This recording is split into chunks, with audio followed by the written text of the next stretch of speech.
This call is now being recorded. So now it's just 4.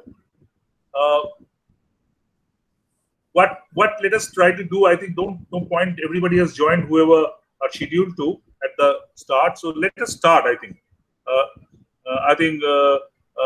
Right at 4, let us keep time. Let us keep time. And may I request Shoham or Sudipto Babu to share the initial kind of backdrop of the program so that we can formally take a cue from that and make a move. Is it possible to share that? Ashitabu, is it possible to share?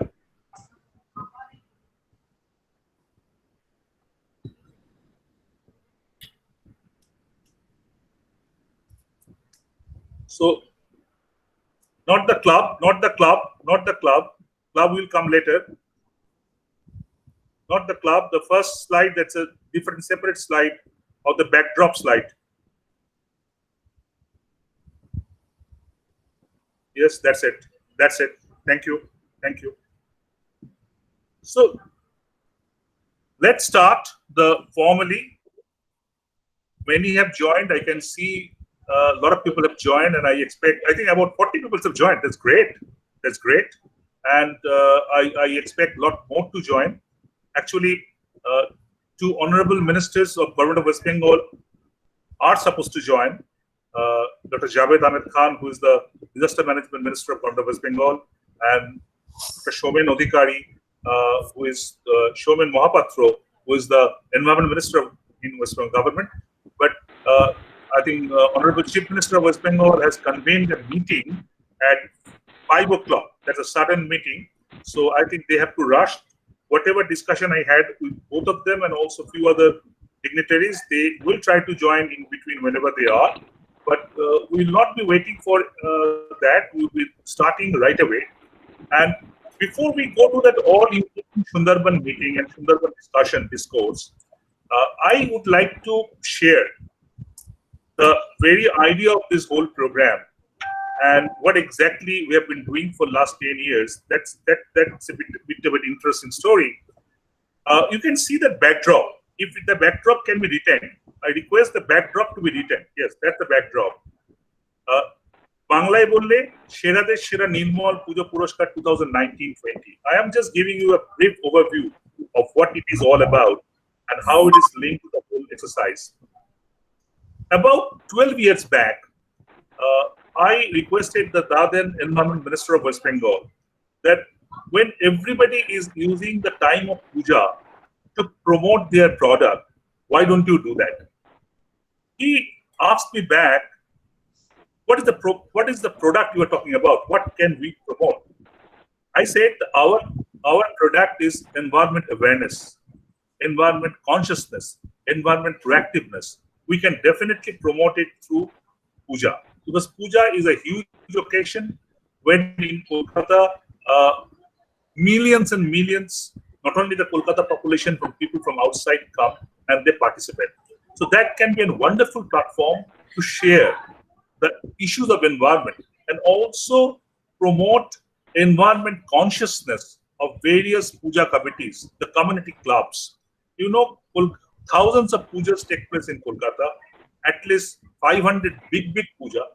And I'm very happy Mr. Partha Ghosh is here, who is the president of Forum for Durgotsav, West Bengal, who has been and a wonderful support from day one. Whenever I told him that this is the idea, we would like the pujas to happen in an environment-friendly manner. Let pujas use environmental themes. You all know that Kolkata Puja is a bit unique in the sense that they have themes. The theme may be kind of religious, the theme may be social, everything kind of. In 2007-8, when we started this whole journey, I can remember the first environmental theme was climate change by a puja in Salt Lake area, which is adjoining to Kolkata. Many of you know Salt Lake. And I'm very happy to share from one theme in 2007, in 2019, when the award of which will be distributed right now, 1 out of every 4 pujas happened, they were on environmental theme, be it biodiversity, be it kind of water, be it climate change, global warming, and you say that and it happens like that. And it has actually contributed a lot, not only promoting the environmental awareness, but also environmental actions. For example, Kolkata pujas usually beforehand use the idols on which the paint was cheap paints with heavily laden with heavy metals, and that paint then when the kind of the idols were immersed in Ganga, that heavily laden paints, the heavy metals go to the Ganga water, come back to us. So with the support of Forum for Durgotsav, we could convince both the clubs, we could convince everybody that we need not do this. We can use the kind of colors which are environmental friendly. Similarly, the energy use. Though the puja numbers increase, the energy use has not increased because the type of energy they use now. So Kolkata's pujas over the years have become much more environment friendly. And I'm really thankful to not only the puja organizers, but the number of jury. We have, see, Kolkata has number of awards. There's no dearth of awards in Kolkata. But I can vouch, our juries are the best possible jury one can have. I can see Professor Arunabha Majumdar of Jadavpur University, former head of All India Institute of Public Health and Hygiene. I can't see right now, but Professor Aniruddha Mukherjee from Kolkata University, you name it and you have it. All the environmental experts of West Bengal are part of this jury committee. And it is as much their award as my award. It's community's award. We all are part of it. And I'm very, very proud to share this with all of you. Who of you, Dr. Hawk, Sanjay, Ajit, I don't know if has joined or not, Jaideep, everybody who are not from the city of Kolkata may not be knowing about it. I'm very, very happy to share this pride with all of you. How we have turned the Puja Award in an environmental Puja Award. So with that very short introduction, Harjit is here. I can see Harjit's confirming he's there. Thank you, Harjit, big part of it. So this is what we have done, and I'll be requesting Mr. Partha Ghosh, Forum for Durgotsav, for have a brief comment of whatever their experience on this award. But before that, I have to formally announce the winners of the Puja Award for 2019.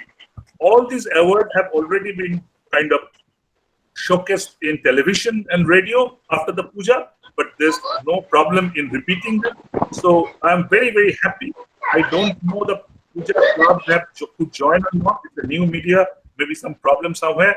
But if we can show who has won the awards last time. Before that, I can tell you, there had been 300 plus applicants last year.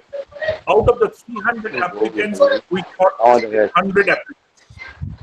Out of those, for those 100 applicant pujas, our 30 juries, they went all over Kolkata, did the primary selection, then the final selection, and after this long process, through a very, very meticulous process, we have reached to this final findings, whoever has won or whoever has not won.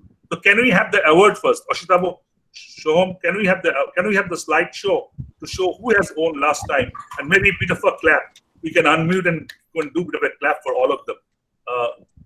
So can we have it? I think it is in Bengali. Some of you who cannot understand Bengali, I'm just translating it for them. The award name is SERADER NIRMAL PUROSKAR 2019-20. It means that greenest of the green Puja Award. And the last year, the top prize went to a club which is named Arjunpur Amra Shobai Club. So we will do the hand clapping all together, but let me announce, is Arjunpur here? Is anybody from Arjunpur here?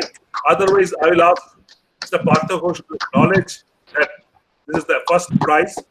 And can we get to the next prize? So Arjunpur, we are as a clap for them, and then the next prize. Now, this was tricky for the jury. They were so close, we had to announce a joint first. So Horidepur New Sporting Club and the other club, they are joint first.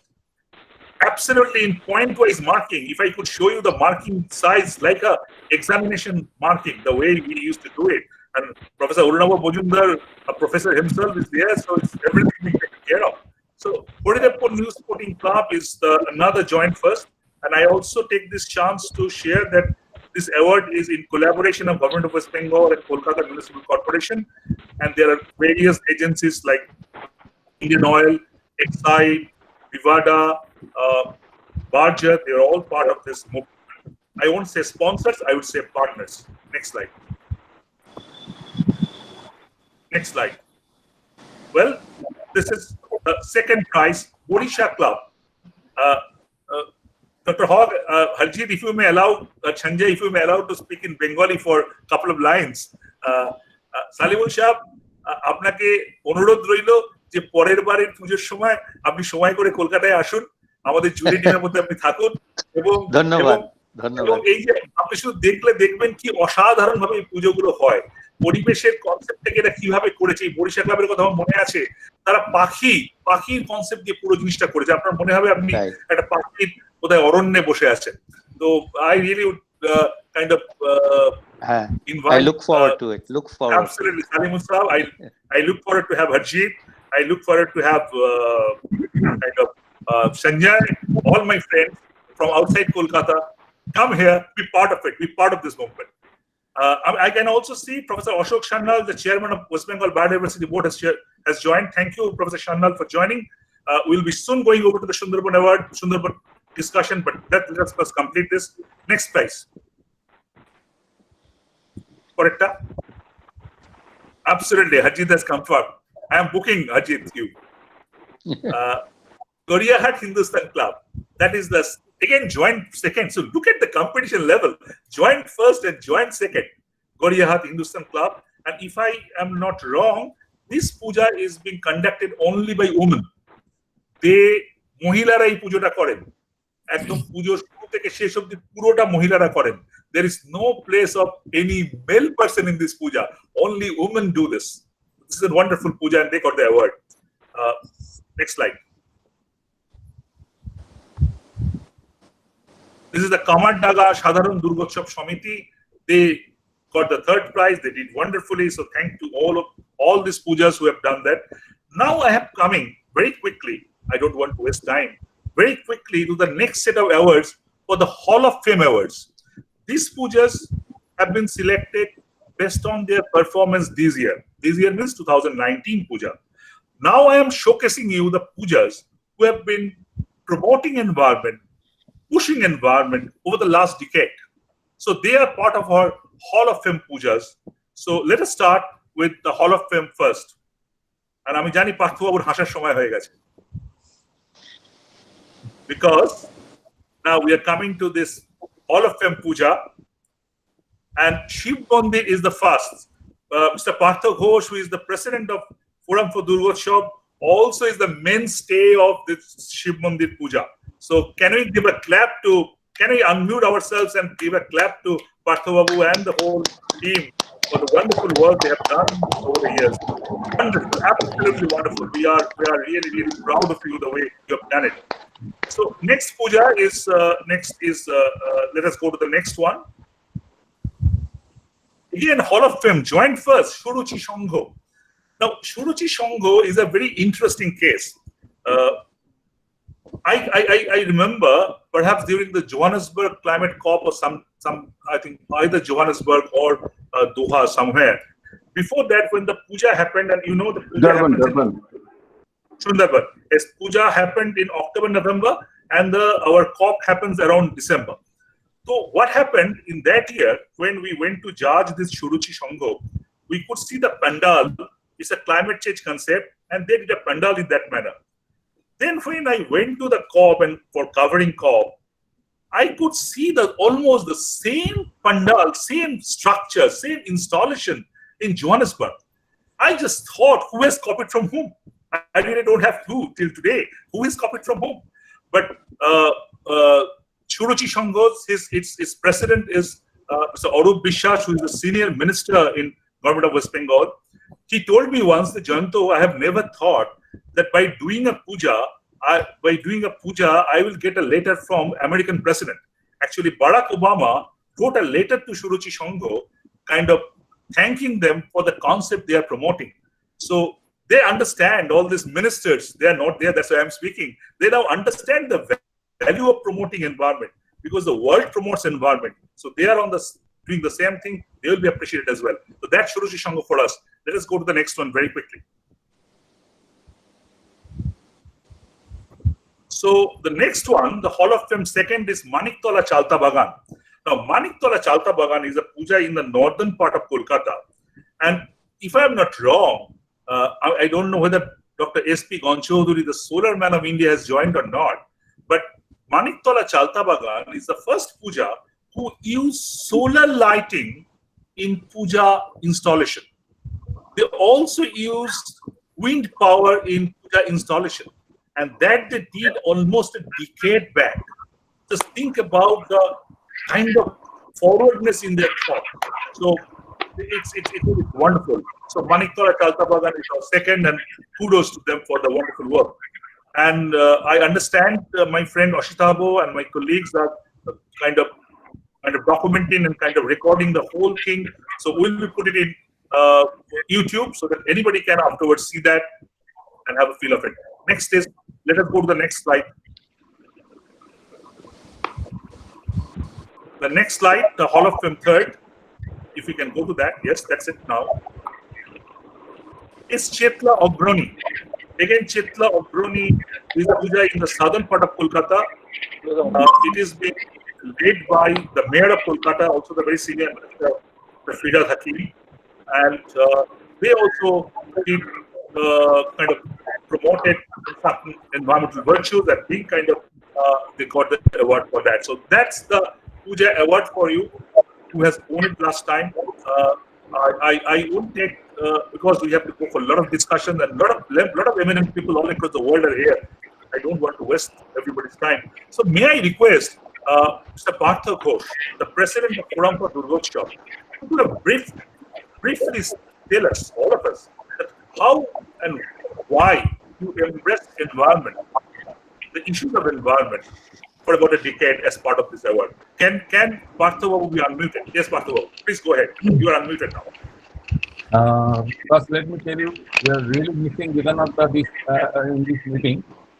Absolutely. We used to always encourage us and lead in this matter. So, Jagannatha will be remembered by everybody sitting in this meeting. And so for environment is concerned, আমরা বাংলা একটা কথা বলি না, মানুষ পরিবেশের দাস। তো এই কথাটা is very very common in Bengali. So since the pujas, the organizer, we do puja with nowadays on theme based. So theme, we are adding environment on this, so that people are getting conscious about the environment and involve themselves to protect the environment as per needed. So we remember we started with a Shisha Mukto Pratima, that is lead free Pratima from India 2010. We worked together and got a great achievement on this issue. So these are the things we are doing every day, every year. So this year we do not know what is going to happen. Corona followed by Amphan, that has created a great concern to us, all of us, those who are involved in Puja organizing.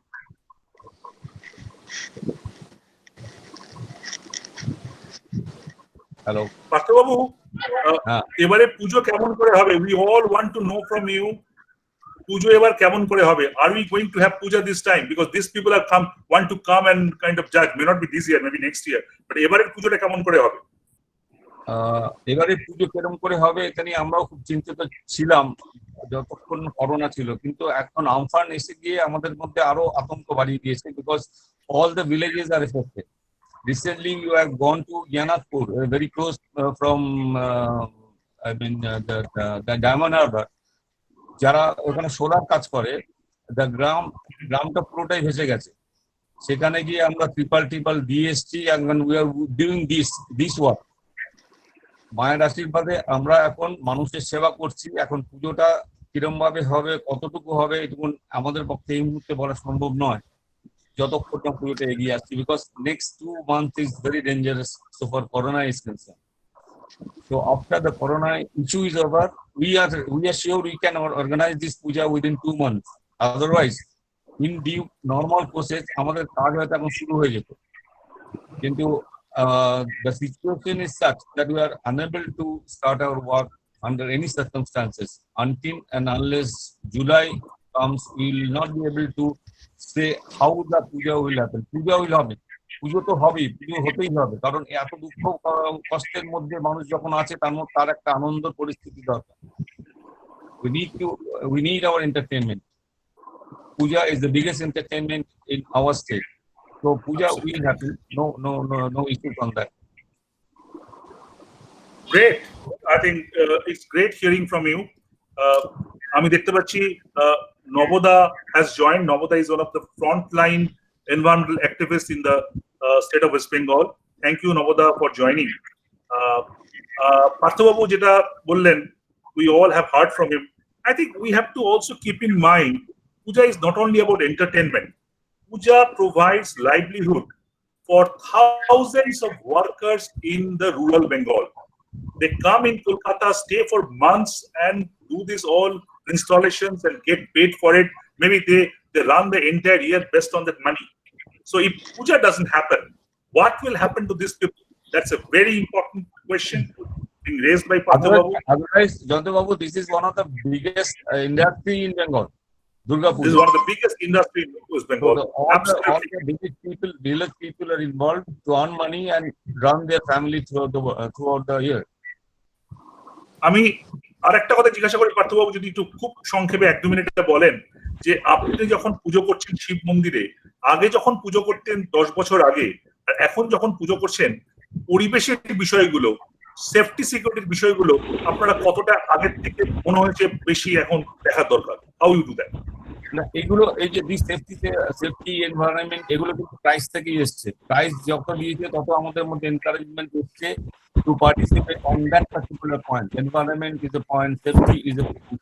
These are the things other than Protima, Pandal and other things, lighting. So, the safety measure এবং environment একটা issue because this is part of our life. যেমনি LED lamp এখন প্রত্যেকেই use করছে, আগে আমরা এটা করতাম না, তাতে কার্বন ডাইঅক্সাইড অনেক কমে গেছে। So, these are the things it's happening nowadays. Absolutely. Thank you, Partha Babu, for your very brief but very, very in comments. আমি শুধু একটা কথাই বলবো যে puja is not only an entertainment, as I said, as Partha Babu has very, very clearly mentioned. It is part of the Bengali psyche. It's part of the Bengali livelihood. And as he said, it's the biggest industry, one of the biggest industries that Bengal has right now, with thousands of people from rural Bengal come here, get their livelihood and go back with that whatever they have. So we all hope, we all pray, despite Corona, despite Ampan, we will be having pujas, but we will have to have the pujas in a very secured manner, because we can't have the millions of people being jam-packed in small pandals and kind of increasing the kind of possibility of Corona infection, because Corona is not going to go away within 2-3 months. It may be reduced a bit. It's not going to go away. So this year we all need to be careful. We will also have to think how we will judge pujas. I have been in discussion with various jury. Orunavoda is here, and I also see Professor Ashok Khanna has joined as well, the chairman of Biodiversity Board. What we have been planning that we might not be visiting the pandals in person. We might send the videographer to the pandals to record the particular points, come back and showcase the videograph to us. Based on that, we might be judging it. I don't know as of now, but we may do it. Fine. I think with that, I think we have kind of come to the end of the first part. Not the end, it's just a very important part.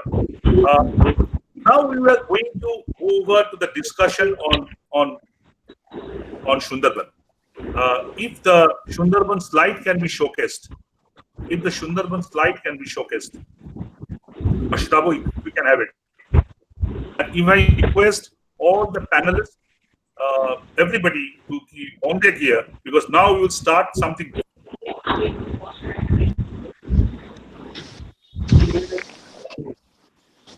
Slide of the Sunderban, if can be showcased, the panel, as they are trying to put it up, very briefly for a minute or so. Yes, that's the panel for us. I'm sharing the panel, but let me tell you that there are persons in this kind of virtual room who know a lot and have done a lot for Sunderban and the related issues. Naboda is an expert on the forest right in Sunderban. There are other people who have done a lot of work. Sudipta Bhattacharya, my junior colleague, has done some work on there. I can see the panel out here. The panel is Professor Kullan Rudro, the chairman of West Bengal Pollution Control Board. He'll be joining late because right now he's in a meeting with the chief minister. And that's also in Sunderban. The chief minister today is starting the mangrove. And that's happening right now. And Professor Rudro is there. So he'll be joining just after that. Professor Salimul Haq from Bangladesh, and he is one of the frontline, I would say, expert on climate change globally. I had the privilege of going and interacting with Dr. Haq for a number of years, and it's really an absolute privilege the way he explains the things to you. And I really seek Dr. Haq's leadership in talking about Sundarbans, not in segmented manner. We need to talk about Sunderban taking India and Bangladesh together. We just cannot talk about these millions of people in a fragmented manner. If the government don't do it, we, the academicians, we, the journalists, we, the civil society operators, have to push government for doing it. So let's start the process from today. Then Professor Ashok Sharnal, who is the chairman of the West Bengal Biodiversity Board, is right out with here. He has been doing wonderful work as a Biodiversity Board chairman. Dr. Gonchoduri, I don't know if Dr. Gonchoduri has joined already or not. He is considered the solar man of India. He has installed, I'm not quoting wrongly, 2 lakh, that means 0.2 million standalone solar systems in Indian Sundarban way back in mid-90s. So he's still being on it, and we need Dr. Gonchoduri is in about how to go about it. And I've joined. Great, Dr. Gonchoduri, great to have you. And in fact, because he has Sundarban a couple of days back, and it's very interesting to find Sundarban is now having the main grid. So the electric connection from the mainland through the river has gone to Sundarban. Now, it is very interesting that all the main grid has been completely damaged. And within 2-3 months, the power will not come back. But they are having certain solar microgrids in certain areas. They are up and running, and WWF has done that. Shashwati is there, will be joining or has joined already. That is up and running within 1 day. So that actually underlines the importance of having a specific setup, a structure for Sundarban.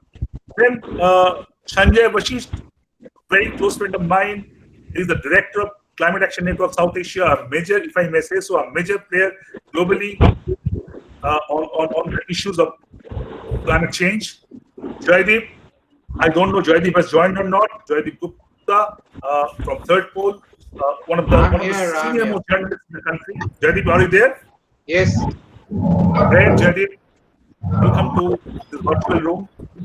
Jaideep has been kind of pushing the agenda of climate change, and in particular Sundarban through his Bay of Bengal projects, and we have been working a few things together. So I need the Jaideep leadership in communication, so we'll be hearing from him.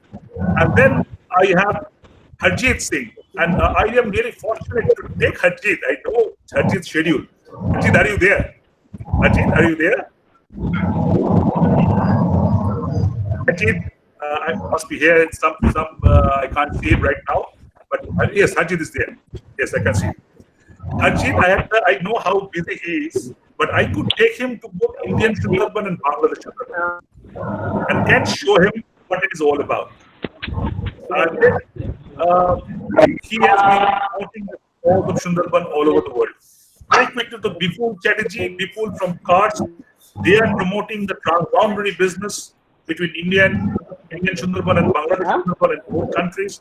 So Bipul will be kind of sharing his view on that. Professor Bhargav Mitra, another very close friend of mine from IIT Kharagpur. Bhargav actually has visited Sundarban with me. He's been working on a project on infrastructure in Sundarban. And I request Bhargav to kind of enlighten us on that presentation finding. Then, Mahala Chatterjee, I has joined. I see her, coming back. Mahala Chatterjee, an economist, and is working on urban economy. But I requested him to talk in link with kind of Sundarban economy today. Then I have been having Shashwati Sen from WWF West Bengal. Shashwati is actually leading WWF in West Bengal right now. Shashwati has been working on education in Sundarban for a long, long time. Whenever I call him, I ask him, are we in Kolkata or in Sundarban? Often says Kolkata, he often says Sundarban. So how this is a wonderful panel. But as I said, beyond this panel, Pramoda is there. Beyond this panel, there are other experts. Shudipto is there. Urnaboda is there. Anuruddha Mukherjee is there. So they will perhaps come in between. I will end here because I now would like to hear all of you. I just would like to take permission to go like this. We can have 2 or 3 presentations, or 7-8 minute presentation means a verbal talk. We will have a bit of a 5-minute discussion, then go to the next part. Is it okay? Can we go like that? 3 presentations and then discussion for 5 minutes, then go to the next. Okay. Okay? Yes, thank you, Jayant. Yes, go ahead. Thank you. So I would like to start with Professor Shanal. Professor Ashok Shanal, she is the chairman of West Bengal Biodiversity Board, and we all know this year's theme is biodiversity. I have requested Professor Shanal to talk specifically about how we can turn the biodiversity value of Sundarban into the livelihood values, so that thousands and lakhs and millions don't have to go out of Sundarban seeking jobs outside. They can have something in Sundarban. So if I may be muted now, and Professor Shanal may be kind of unmuted, and we can have Professor Shanal. Professor Shanal, can you hear me? So I have already invited the panelists who are there. So we'll get one after another. As I said, 2-3 presentation. Professor Shanal, can you hear me? Professor Shanal, ki to unmute korte hobe. Professor Shanal.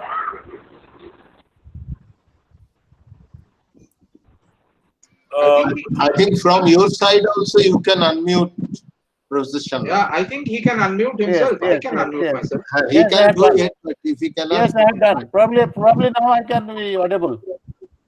Yes, Now Professor Shanal. Perfectly now I am audible. audible. Yes, sir, you are audible. Okay. So, Professor Shanal, you are. It's a new media, so all of us are learning how to cope with it, how to the background, how should I look at all this kind of new understandings. So there may be technical glitches, so we'll not care about it. We'll be absolutely not caring about any technical glitches. There will be technical glitches, we'll not care about it. That's our philosophy in this particular program. So you start. But we should have to care the nature.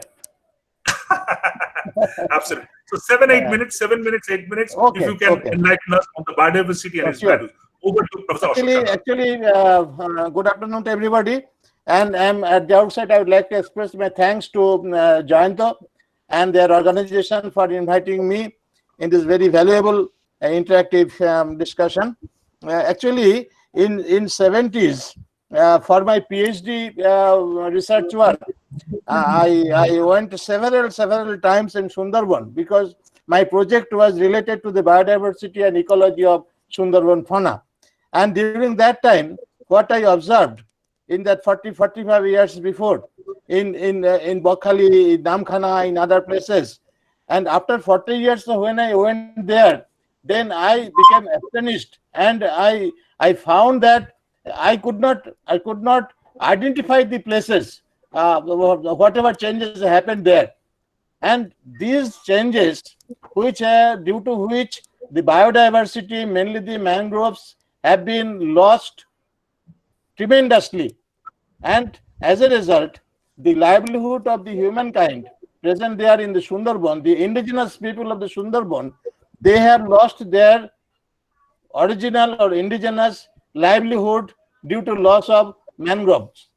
And secondly, nearly 25 to 30% of the people of Sundarban, their main profession livelihood depends on the fisheries, and nearly 15% on crab fisheries. And other people mainly 65 to 68, 70% people, they are depend on agriculture, including the homestead garden, etc. So that their main livelihood of Sundarban people depend on the agriculture first, then the other products from the forest, from the non-timber forest products. And these are the problem is this, whatever I have seen, they don't get the proper market. They don't get the proper market. And practically speaking, I'm very sorry to say that nobody has tried to develop the market for those people, for those Sundarban people who are in the inner areas of Sundarban, they are living. So that first thing, their market is to be assured. And second thing, they are collecting many of the people, their livelihood depend on honey collection and bee works, etc. And the other products collected from the forest. There are restrictions a lot for them. Still, whatever they collect, they don't get the proper market. They don't get the price. And as a result, whatever their condition was 50 years before, still they are enjoying, suffering in that condition. So that livelihood development is the main source, and whatever bioresources are there in Sundarban, it is very, very rich, very, very rich. And there is enough scope of utilizing the bioresources as food there, as food. But very little attempt has been made to find out the biological resources which can be used as the very effective resource of the food of the local people. So that all these are to be find out, excavated, and to be conserved, and in such a way that the conservation at the same time livelihood development are to be maintained for the local people.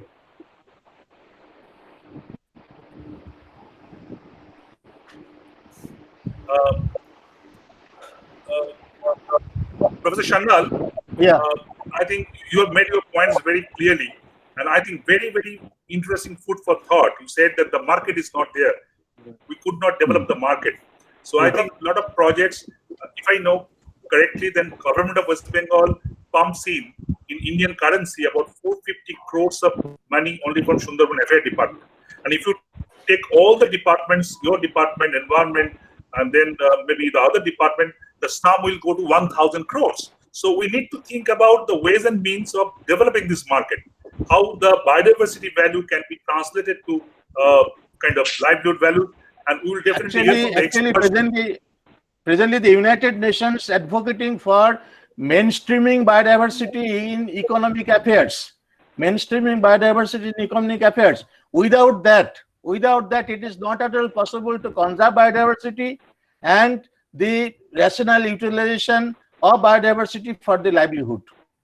And at present, absolutely, I think it's extremely important point. I think problem is this only Environment Department, Forest Department, and the Biodiversity Board Environment Department. they are responsible for doing something for biodiversity and livelihood development through biodiversity. But it is not that. All the departments in their budget, this biodiversity conservation and environmental crisis overcoming is to be maintained, is to be religiously followed, is to be religious. Otherwise, it is not possible. Whatever the situation in the whole world, the biodiversity loss, what havoc problems they're creating, and the whole world is suffering for coronavirus. This is the biodiversity loss and the environmental crisis. So that everybody has to think. No, absolutely. Your point is right on the button. And I think my colleagues, my friends, and all are there. They are definitely taking notes of it. And we should come. I think we should try to have a meeting with the concerned ministries, Sundarban Affairs, Forest, Environment, together. I'm in discussion of few of them, and try to make them understand the importance of working together. We should not work in Sundarban in isolation. We need to work together, the civil society, the government, and all the government departments together. Thank you, Professor Sannal. Please stay with us. There may be some questions for you after this first round. If I may go, Chandu, can I say something over? No, not right now. After the first kind of three presentations, Okay. Discussion. Okay, thank you. I know you are in the agriculture person, and I would like to hear from you. So definitely we'll go to that. Thank you. But I will be requesting Professor Salimul Haq from Bangladesh, and as I already mentioned, one of the premier and frontline climate expert globally. Not only to talk about the Bangladesh Sundarban part, but also, Professor Haq, if you can let us know that how this whole process of India and Bangladesh can be together. So that is very important, and how we can globally position Sundarban. That's extremely important. So, and before I go over to Dr. I can see the Dulal Bose, one of the frontline doctors in India on ENT, and also, if I may say so, our jury member for last 10 years in the award. So thank you, Dr. Bose. Thank you very much. Enjoying what you are talking. Absolutely. It's a pleasure. It's an absolute pleasure. So if we now can mute everybody and go over to Dr. Haq for his speech, which we are looking forward. Dr. Haq. Thank you very much, Jayanta, and good afternoon, good evening to everybody. Thank you for inviting me. It's my pleasure to be with you. And let me share a few thoughts from my side. I'll start with the Bangladesh side of the Sundarban issue, and then discuss possible collaboration across the border with those of you in West Bengal in particular, and India more generally, and then a little bit also at the global level, the significance of this kind of work at the global level. So on the Bangladesh side, as you know, the majority of the Sundarban forest is on our side of the border, but it is a natural ecosystem where everything moves across, particularly the fauna move across the border from one side to the other. So it doesn't really matter for them. They don't care whether they are in West Bengal or in Bangladesh. And from a Bangladeshi point of view, it's an extremely important ecosystem, which was demonstrated just a few days ago when we were both hit by Cyclone Amphan. Hello, can you hear me? Yes, I can hear you. Yes. Okay. So when we were both hit by Cyclone Amphan, which hit you first in India and Odisha and West Bengal, you got the brunt of the impact, and then it came through the Sundarbans to Bangladesh. Fortunately, it wasn't as strong. The winds were not as strong, but we had a lot of tidal waves and water overtopping embankments. So a lot of damage was done, but human life lost was not that great, fortunately for us. And again, and there was a lot of damage inside the Sundarban. Trees and fauna were destroyed. And again, it demonstrated to Bangladesh how the Sundarban has protected us from cyclones of this nature. Several previous cyclones like Bulbul and others before that have come through the Sundarbans to hit Bangladesh, and we have been well protected by the Sundarbans. So just taking that cyclone protection dimension is worth billions of dollars for us in terms of the prevention of damage and loss of life to Bangladesh. And so from a Bangladeshi perspective, it's an extremely important ecosystem, and also a cyclone protection barrier.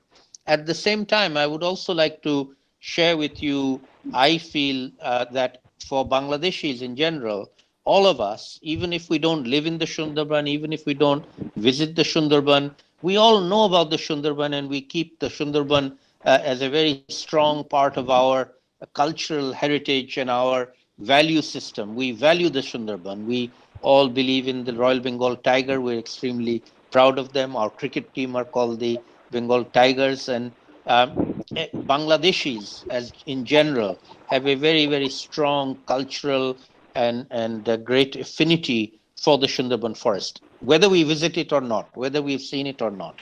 And so that to us is another very important element of our psyche as a country.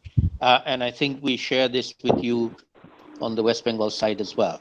So to me, the opportunity for us to do more in terms of not just conservation, but as the previous speaker also said, looking at the commercial possibilities, but by preserving the environment. And nowadays, there's a new buzzword that has emerged globally called nature-based solutions, which is similar to conservation, similar to ecosystem-based services, but I think a little bit different in the sense that nature-based solutions takes the developmental aspects as a primary consideration. We want to develop, we want economic development, but by basing it on nature and without destroying nature. So the primary purpose is not conservation only, it is developing opportunities, economic opportunities for people who live inside, live near the Sundarban, the countries, the two economies, to get the benefit of the economies that is available through utilization and good management, but without destroying and without causing harm to nature. And in Bangladesh, we have recently, in fact, today officially we have launched a network called the Nature-Based Solutions Network.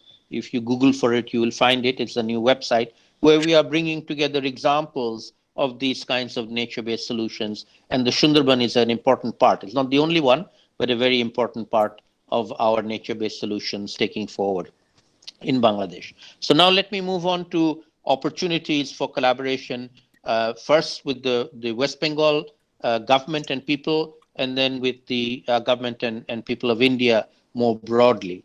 Now, the good thing is, and Jayanta has been very involved in this, that we have a lot of on-paper agreements. You know, the government of Bangladesh and West Bengal and India have signed many agreements that we will cooperate, we will collaborate, we will do things together. But in practice, unfortunately, they don't get implemented particularly well or particularly importantly or with a high priority. So I would say instead of waiting for the governments to take action, perhaps we, and by we I mean academics like myself, I'm a professor in a university, journalists like Jayanta and Joydeep, and NGOs like Sanjay and Harjeet, if we from civil society actors, stakeholders, come to some level of common understanding with ideas of what can be done, and then engage with our own governments. This is not something governments will see adversely. The governments have agreed to do things. It's just that they're not doing it. So let us see if we can help them do it and come up with some possible ways forward. And I see this today's discussion as the beginning of that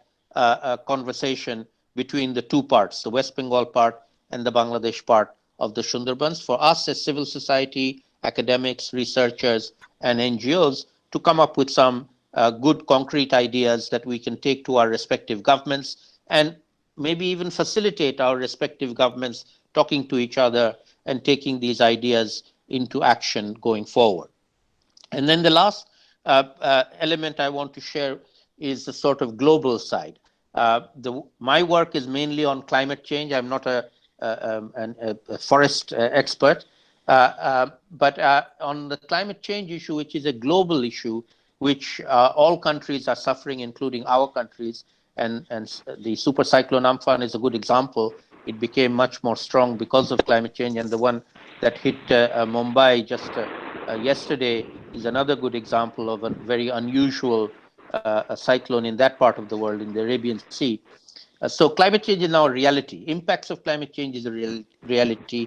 And we are already seeing what we call loss and damage from climate change, and we need to adapt to the impacts of climate change. So adaptation, ecosystem-based adaptation, nature-based solution adaptation to climate change is a very, very big priority for both the people as well as the environment, and then the nature, and particularly the Sundarban forest, both the flora and the fauna, as well as aquatic and terrestrial, are very, very important parts of that. And also, given that the Sundarban is a World Heritage Site, so in fact, Bangladesh and West Bengal are responsible to the whole world for conserving and preserving what is a World Heritage Site. So it's on our shoulders to do this on behalf of the whole world. And I think the whole world, if we do it well, the whole world will appreciate that, and we may even get assistance from the rest of the world to enable us to do this properly. But the onus is on us. If we don't do it, they are not going to come and do it for us. So we need to generate the ideas, generate some momentum, generate some action, generate some cooperation and collaboration, and then use this at the global level to inform the rest of the world. We have, whether or not they are taking place, but we have the World Biological Diversity Convention taking place, the climate change COPs taking place. These are places where we can take the message, and several of us go to these regularly. We can take this message of cooperation on the ground to help protect the Sundarban forest. So I'm very interested in trying to discuss a possible collaboration going forward. From my side, very interested in participating, and I can also speak on behalf of many, many colleagues in Bangladesh who would be very interested in coming on board as well. There'll be no dearth of partners in Bangladesh if we can make an initiative across the two borders, across the border in the two countries. I'll stop there. I'm happy to take questions later. Many thanks. Am I audible? Yes. Okay, great. Many thanks, Professor Hogg. I think you have opened up and actually showed the right pathway how I should go about it. The way you have divided the process from nature-based solution to the kind of regional interaction and also the global part of it. I think this is the pathway and this is the linkage we need to explore further.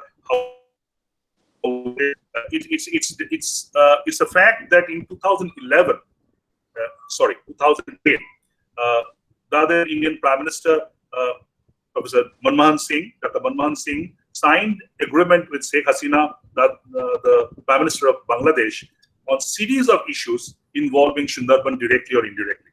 Unfortunately, they have not seen the light of execution. So, as you said, we need to remind them and we kind of cajole them to do that. So, I think extremely important points you have made, and we will take on from there. So, I think Harjeet will come later. Jaideep is there. Sanjay, they will definitely talk about the global part of it. But before that, Shashwati is there. Shashwati Shen from WWF. Shashwati, can you hear me? Shashwati has joined. Shashwati.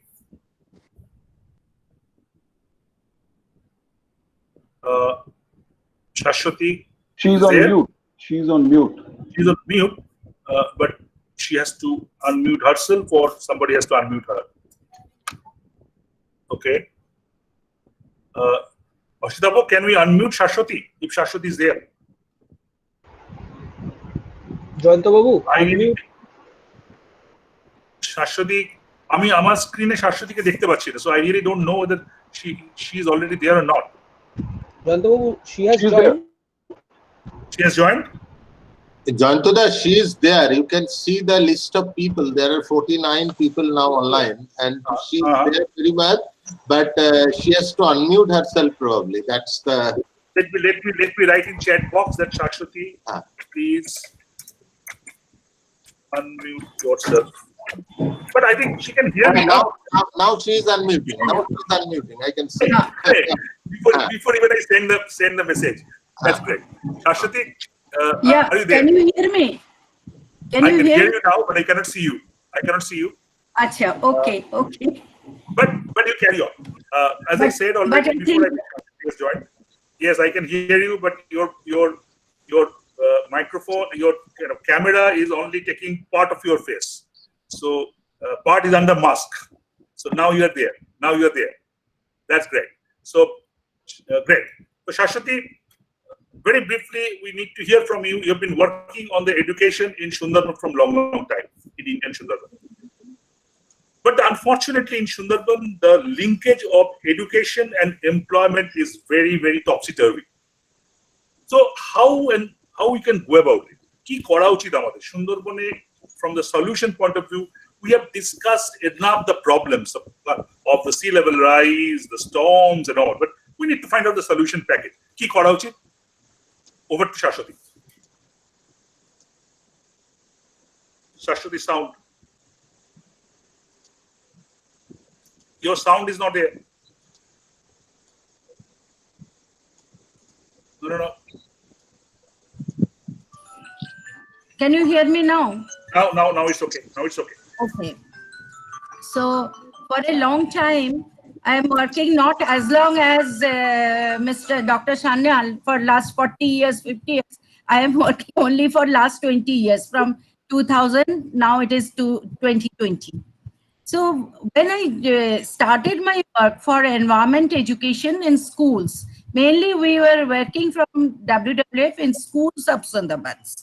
And that time we have about 52 schools who were working in different block from Goshaba to Hingalganj and Kultoli and Sagar Island.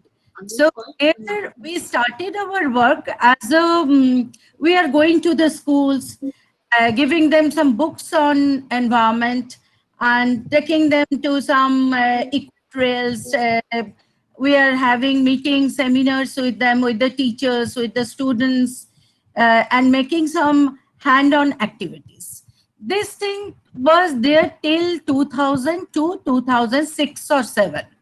So after 6-7 years, we think that this is of no use. The students are going back to their home. They are telling their parents to do this and that, but nothing big is happening. Again, the parents are as usual going to the forest, cutting the woods, going for honey and all this. And when we decided that when you don't have food in your house, you can't tell them do this good thing and that good thing. No one will hear of you. So from 2009, we just changed our this environment education little bit. That changes, that time previously we were calling it as environment education. Now we call this project as ESD, Education for Sustainable Development. When this sustainable development thing comes in, then what happened? We are not going to only to the students or teachers, we were going to the community. Then the parents are also involved in the school. Whatever training or whatever we are doing in the school, we try to invite the parents. I can give you one example, one very good example, which I always give in wherever I go and talk, I always give it. We started a vermicompost pit in a school. So the vermicompost pit was very well going, and students are putting all this cow dung, and from the hostel, this vegetable pills are coming. So there was, we have to put a limited amount of cow dung every week. So where from it will come?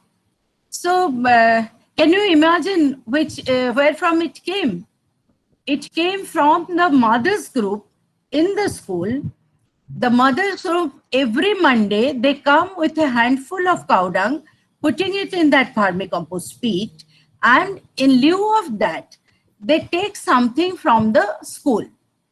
So I think it is not a quiz question. I was just asking, can anyone tell that what they are getting from the school?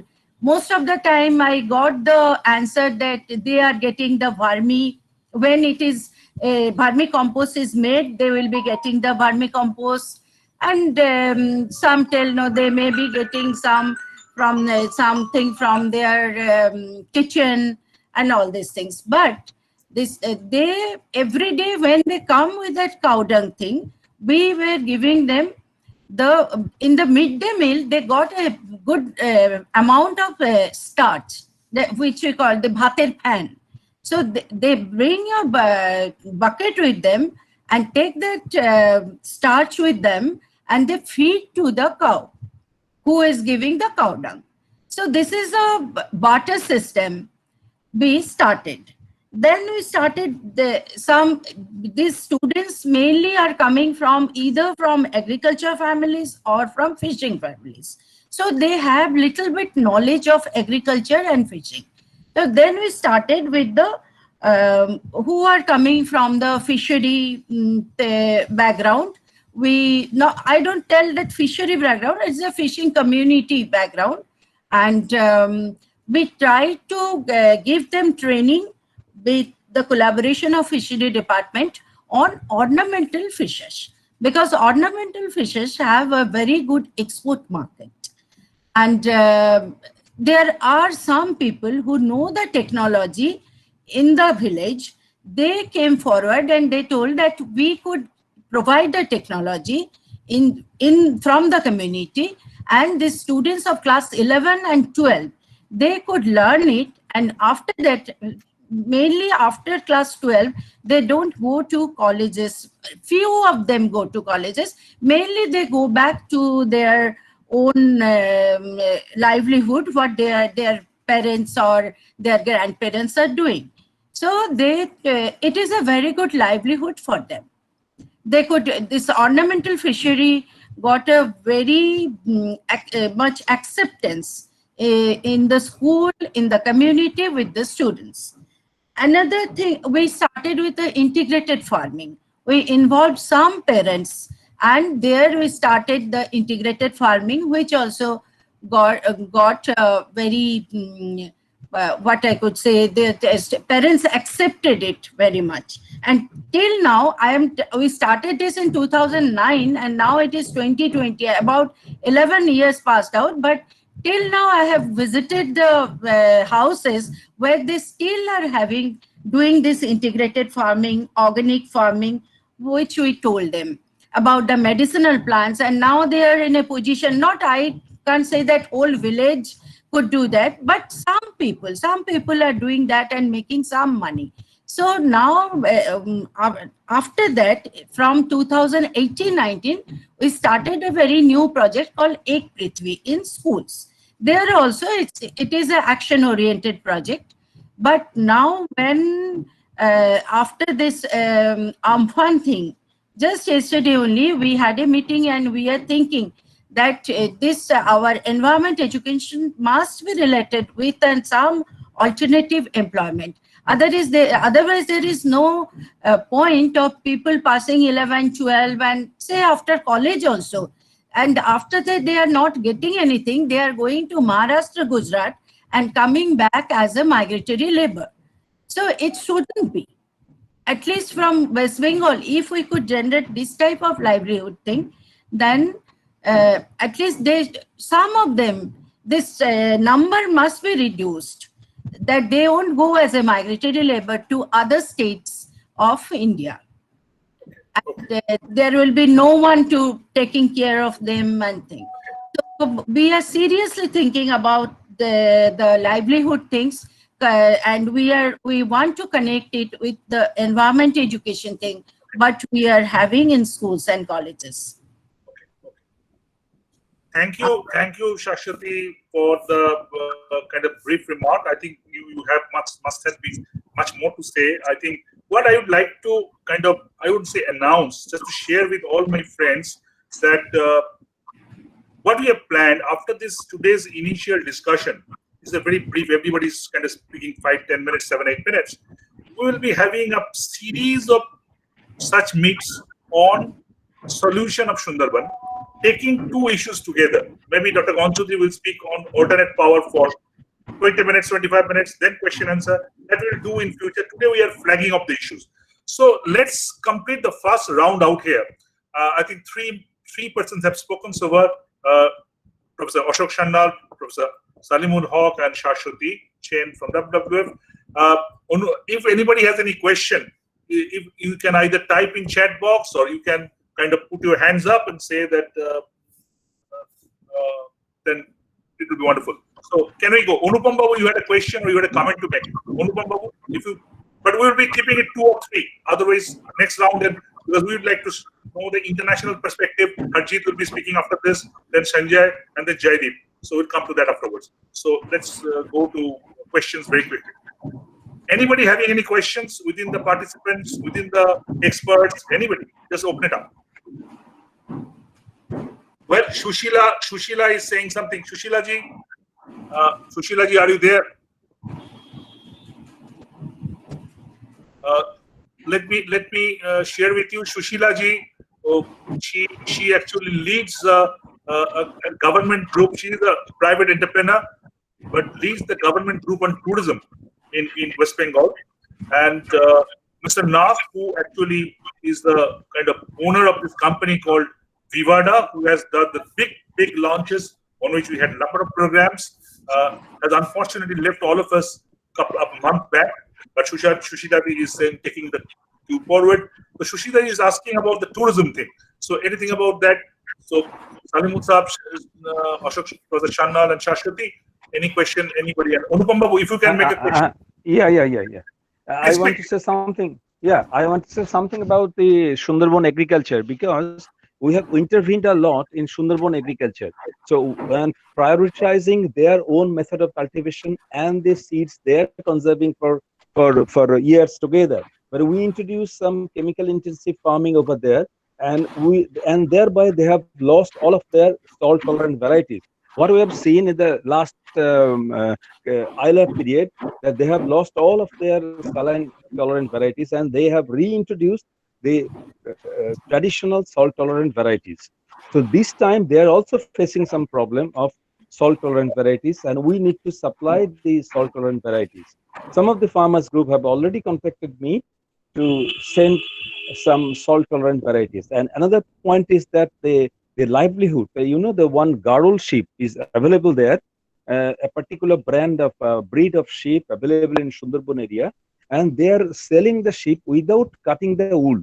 The wool is a very important part of sheep, but they are not using that bioresources.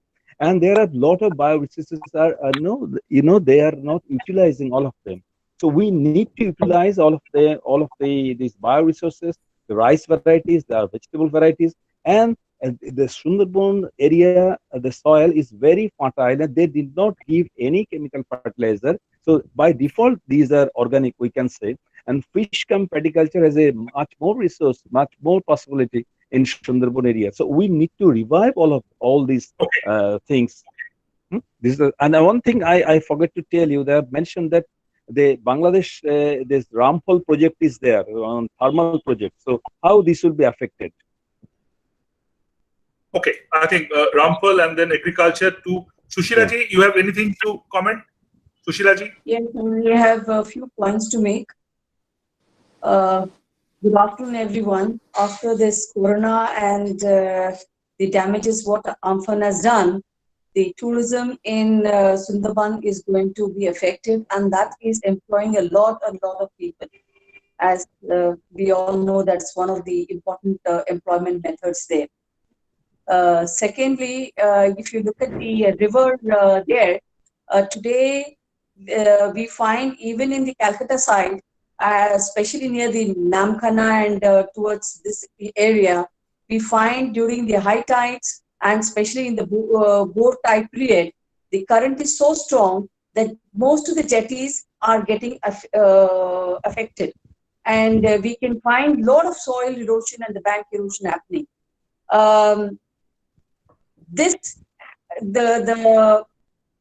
So many places dredging in small pockets so that the river flow is strained is very essential to keep the villages in the fringes in safety. Are affected. Okay. And one more point I would like to make before this one.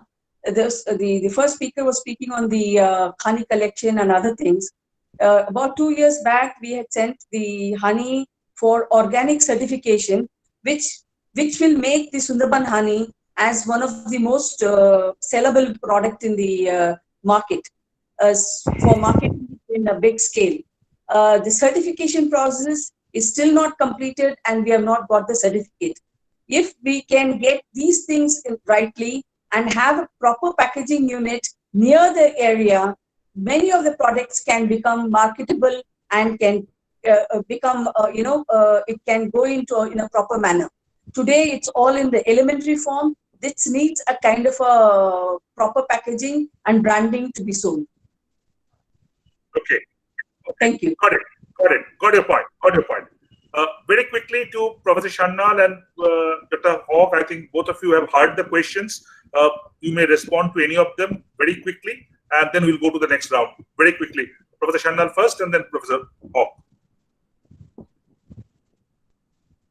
Anything to talk about it? If we may unmute Dr. Sannal and Dr. Hawk. Yes. Last 30, may not be 40 years, we are listening about the vermicomposting. I'm asking Dr. Ken. We're listening all the time, vermicomposting. But why the vermicomposting is not popular even today? Why?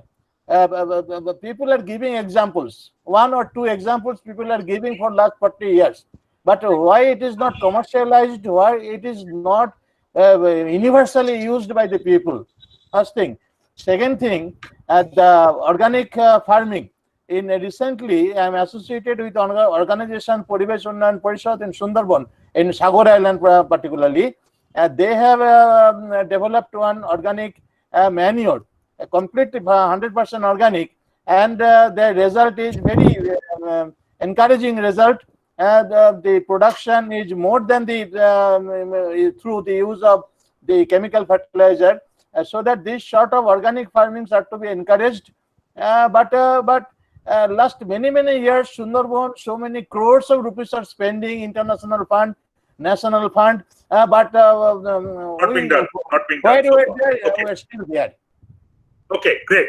Not being done. That's why you were discussing. So I think what Sushila ji has said, I think she has made the point, and we all understand that what's happening out there. We need to find a long-term solution. We'll come back to that later. But let me go up to the next round. Let us hear all of us. Let me go to Harjeet. Harjeet, are you there? Harjeet Singh. Yes, Janta. Right, Harjeet. So Harjeet with his colorful blue. So let us show us way how we can take Sundarban in global level. How the civil society movement globally can take Sundarban and kind of push for its survival. Sundarban people, you know better than me, that they do not contribute anything into this cauldron of climate change, but they are most affected. Ayla, Bulbul, Ampan, one after another. Your take.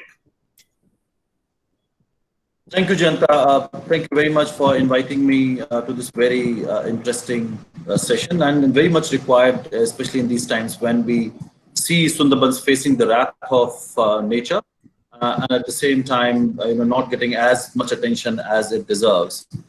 So, and I must also thank you, Janta, Soumya, for inviting me to visit Sundarbans, as part of your project on both sides of Sundarbans. And I could clearly see how development model is impacting Sundarbans, while we are talking about climate change at this moment. But we've also seen how mining is going on unabated, how factories continue to pollute, flouting environmental norms. And a direct impact of so-called development is very much there. And on the other hand, we're also aware that sea level is rising faster in the Sundarbans area than the average in this region. We have seen devastating cyclones, floods, and at the same time, we don't see much awareness. So around these events, Sundarbans is in the news, but after that, everybody forgets. And I also see the stories that you guys do to raise awareness, in terms of migration, reverse migration. We have seen not only now, but we've also seen when Kerala floods impacted their livelihoods. So there's a lot happening, and we've also heard stories today on how people living in Sundarbans are far more vulnerable, but there is not enough attention, there are not enough resources that are going to these people. Speaking at the global level, we hear a lot about vulnerabilities of small islands, and for all right reasons. And in fact, small islands and their association known as AOSIS, Association of Small Island States, they have been championing the cause of climate change right from the beginning, because they could see the danger of sea level rise. And that association of AOSIS has actually been responsible for that 1.5 degree target that we see. They fought for it aggressively, and now we see that 1.5 degree target has become the mantra for the entire global community. But in that space, we have not heard about plight of people living on islands in countries who are not necessarily small island states. And that's where the case of Sundarbans becomes far more important. Small islands like these that are part of bigger countries like Bangladesh, India, and there are also, stories from Malaysia and Indonesia, and nobody talks about these islands. I think that's the biggest irony that we have. But at the same time, we have seen how the focus on climate impacts has led to development of this whole stream of work called loss and damage, which Salim did refer to briefly. And that stream of work provides us a massive opportunity to talk about what's going on or what is not going on in Sundarbans. There are many substreams that are there as part of this mechanism that we achieved in 2013 after a huge fight in 2012, and then continued to have that fight in 2015 to make sure that it's part of Paris Agreement, which it is right now as Article 8.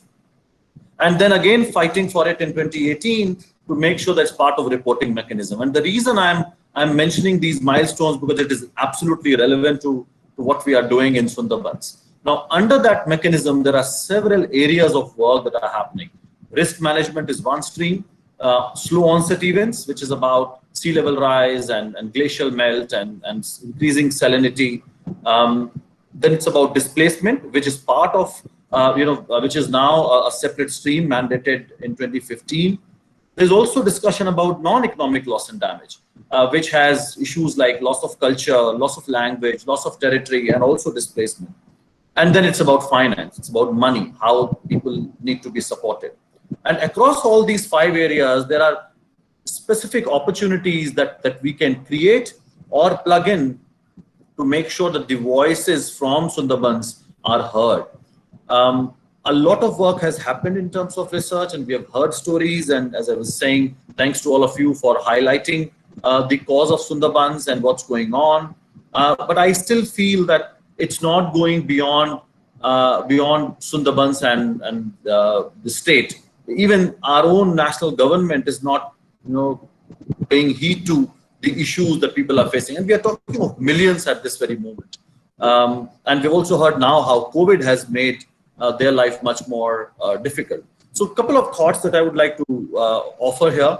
I would say that while we have done research, but we need even more research to highlight who is vulnerable and how the resilience can be built. And this is where some of the examples, whether it's about honey, whether it's about nature-based solutions, we have to identify those. And talking of scaling up, because unless we take it beyond that small pilot, I don't think they're going to offer any kind of solutions. And that's where the experimentation that normally civil society does, but then that has to be backed by institutional support coming from the government and other institutions.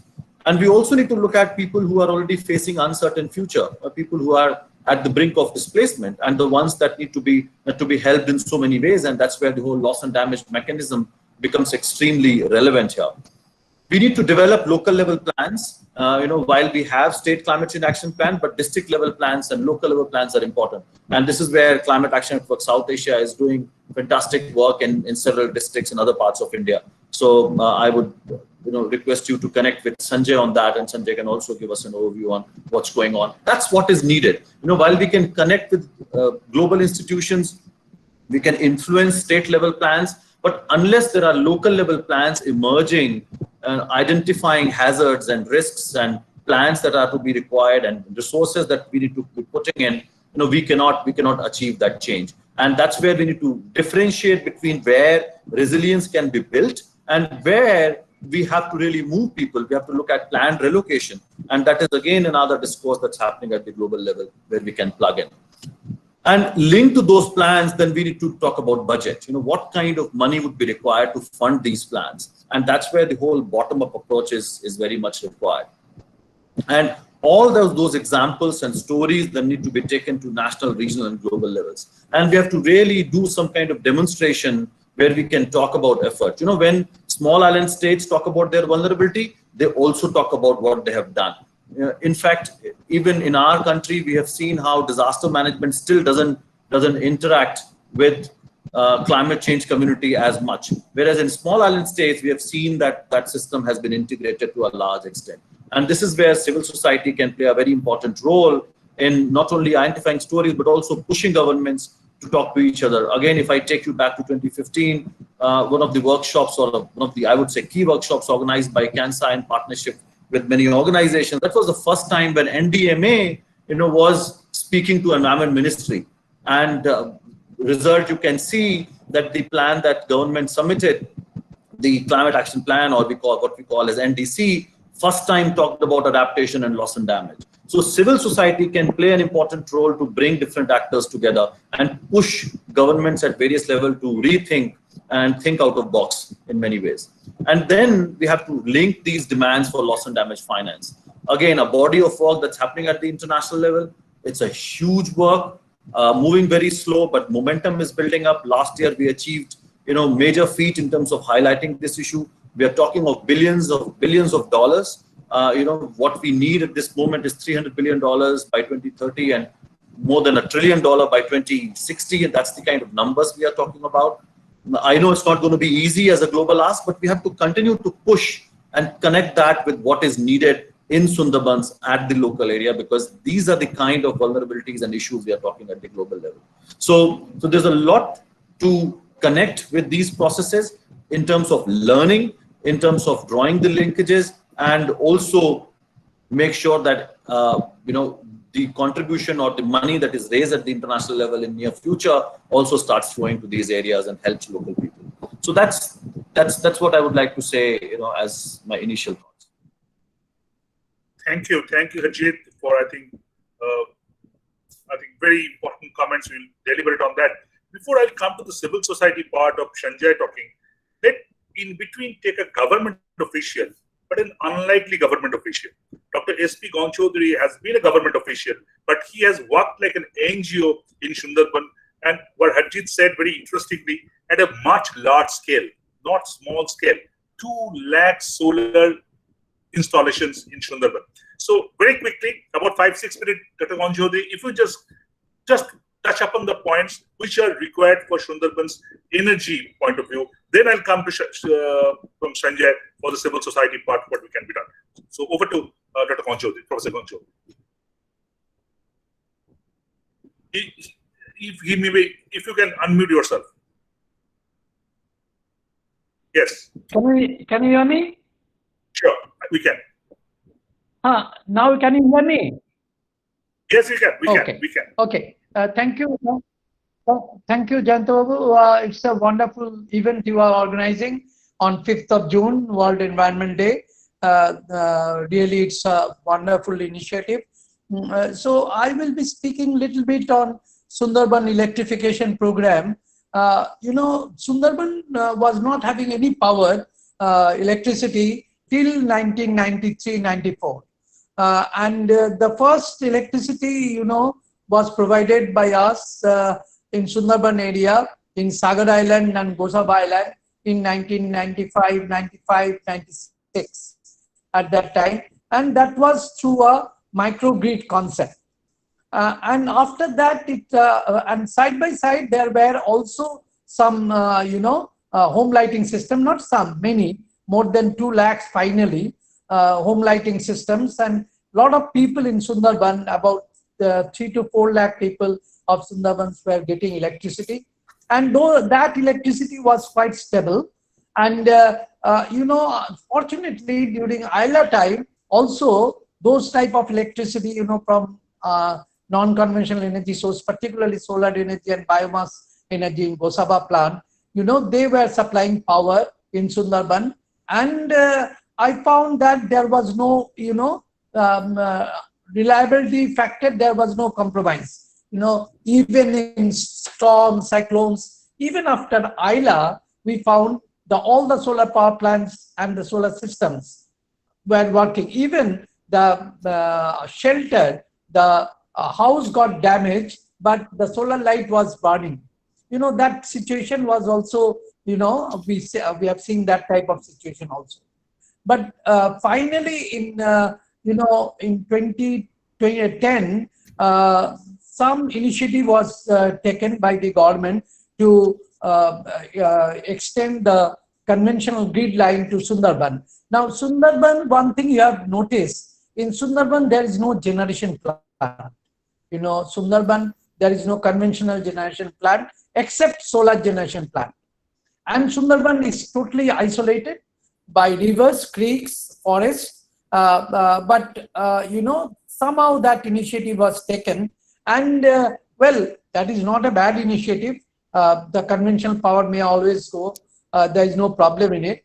But side by side, what happened in Sundarbans, when we took the power, conventional power, that too to only 44% people.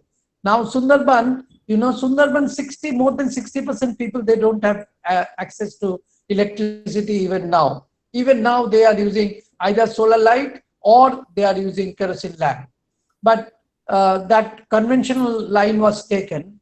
But that reliability of conventional line is very, very poor.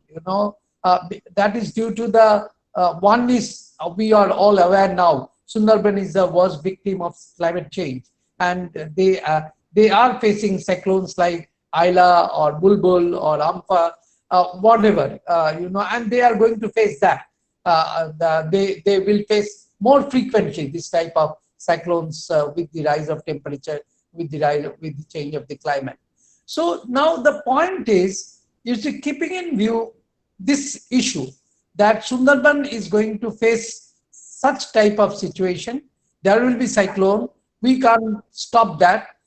Can we, really depend on centralized power? That means power to be exported to Sundarban from the centralized station through the electric poles, where, the electricity department, they are claiming that more than 75,000 electric posts were uprooted during this Amphan, this time, in only Sundarban's area. So the point is, and Bulbul time, even in Bulbul time, they took 3 to 3.5 months to recover electricity in certain areas of Mausuni Island, in certain areas of Namkhana and Kultoli area. So the question is, whether we will opt for decentralized or distributed generation or centralized generation, or we will really, compromise with, distributed generation and centralized generation. That is a mixture, so that, in case of this type of severe disasters, they can at least depend on some distributed generation, solar light and other thing. They will be not in total darkness, so that, all the restoration works and other thing, and communication, particularly mobile communication, the entire Sundarban was out of any communication, for almost 10 days. Almost 10 days, there was no communication because of power supply. Solar energy is very, very ideal for communication purpose, particularly charging of mobile phone and other thing. Very, very suitable. So now time has come to seriously think that should we continue with the only centralized type of power station extending lines, or we will also go for distributed generation, which are already there. Almost 22, 23 number of power plants are there. They are not properly maintained. You have mentioned about the Rajat Jubilee story. Rajat Jubilee was the place where electricity was restored within 1 day time after Amphan. So the point is, you see how quickly from solar energy, because it is distributed local generation, immediately it can be restored. It can be restored even it is not damaged during, in many places lights are not damaged, lights are, quite okay during even the cyclone period. So now we have to seriously think that perspective plan, maybe in a mission mode, we can think about combination, about a hybrid station. That means the conventional power from the grid and this alternative power from solar, combining these two, can we make electricity sustainable at Sundarban level? Can we make really the energy source which is reliable and which can face the problem like Ayla or Bulbul or Amphan, whatever, this type of 150 to 200 kilometer per hour wind speed that can withstand, and that can really, give the people continuous power, like many Calcutta people, even Amphan, after Amphan, they were getting electricity in many areas. In some areas, yes, I do agree. In Kolkata also, there was disruption, but in some areas, centralized power station work. Similarly, if we can set up a distributed generation in, say, Gosava Island, in Sagar Island, in Kultoli, in Namkhana, and say a megawatt scale, and we generate power at the tail end, so that will give the energy security as well as energy independence to the people of Sundarban. Finally, we have to give energy independence to the people of Sundarban. They can't depend on Kolaghat or Sautaldihi or Sagardihi. They can't depend totally on that because their geography is different. Their entire system is different. They are very isolated. They are having a lot of creeks and rivers. So the time has come, very seriously, we have to think about this. The entire electrification plan has to be modified, keeping in view both the sources, alternative sources as well as the conventional sources. And we can really make a 10 years plan. Within 10 years plan, we can really implement that type of, there will be a maybe special purpose vehicle or something by the government for Sundarbans. We can think about that type of fund. A special fund can be created, green energy fund can be accessed, and we can definitely go for this type of, a new concept, a new idea, the combination of conventional and alternative energy source to ensure reliable power in Sundarban during the cyclone period. That means during this type of Amphan or this type of super cyclone and other times. So I believe time has now come. We must think about that type of thing, because Sundarban is the area where first mini grid or microgrid station of the whole country that came up, and that was recognized by the whole world.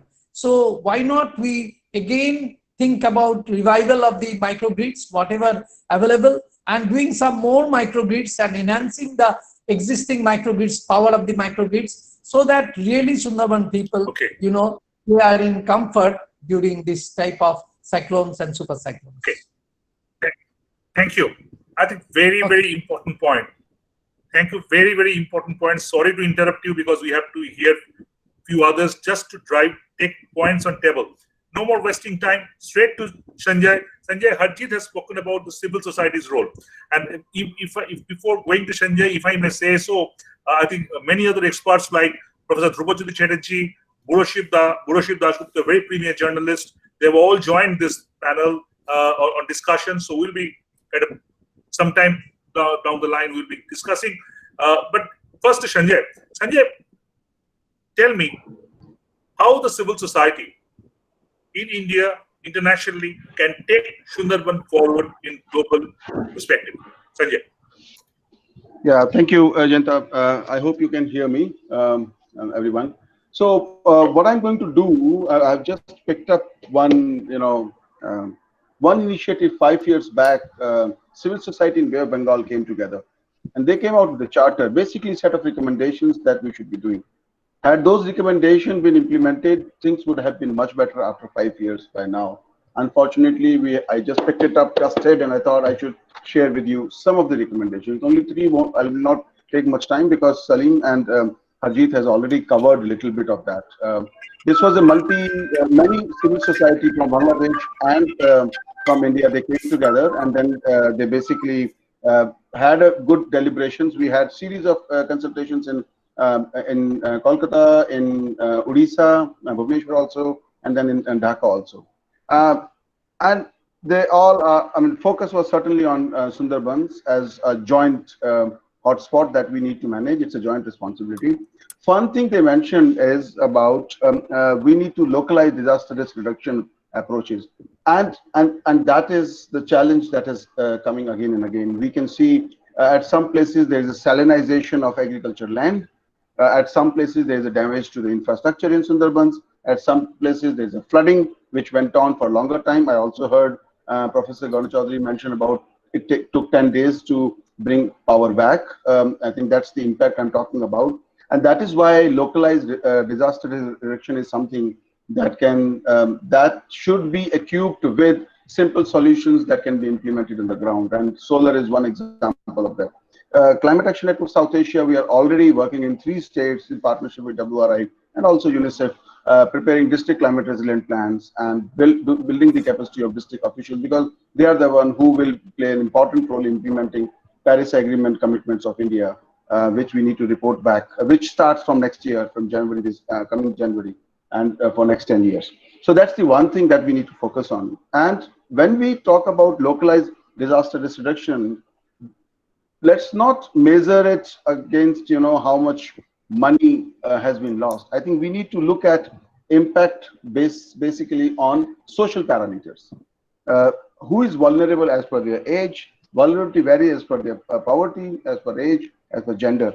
And that needs to be the parameters we need to use for while building the localized disaster risk reductions. Well, as Salim said, that one of the idea of this initiative should be that we look for a joint program together. And I normally start any intervention by saying that, look, civil society in South Asia has come together. Can South Asia as a platform is an example. It's the government that also need to come together. Otherwise, whatever is in our capacity, we will certainly work on that.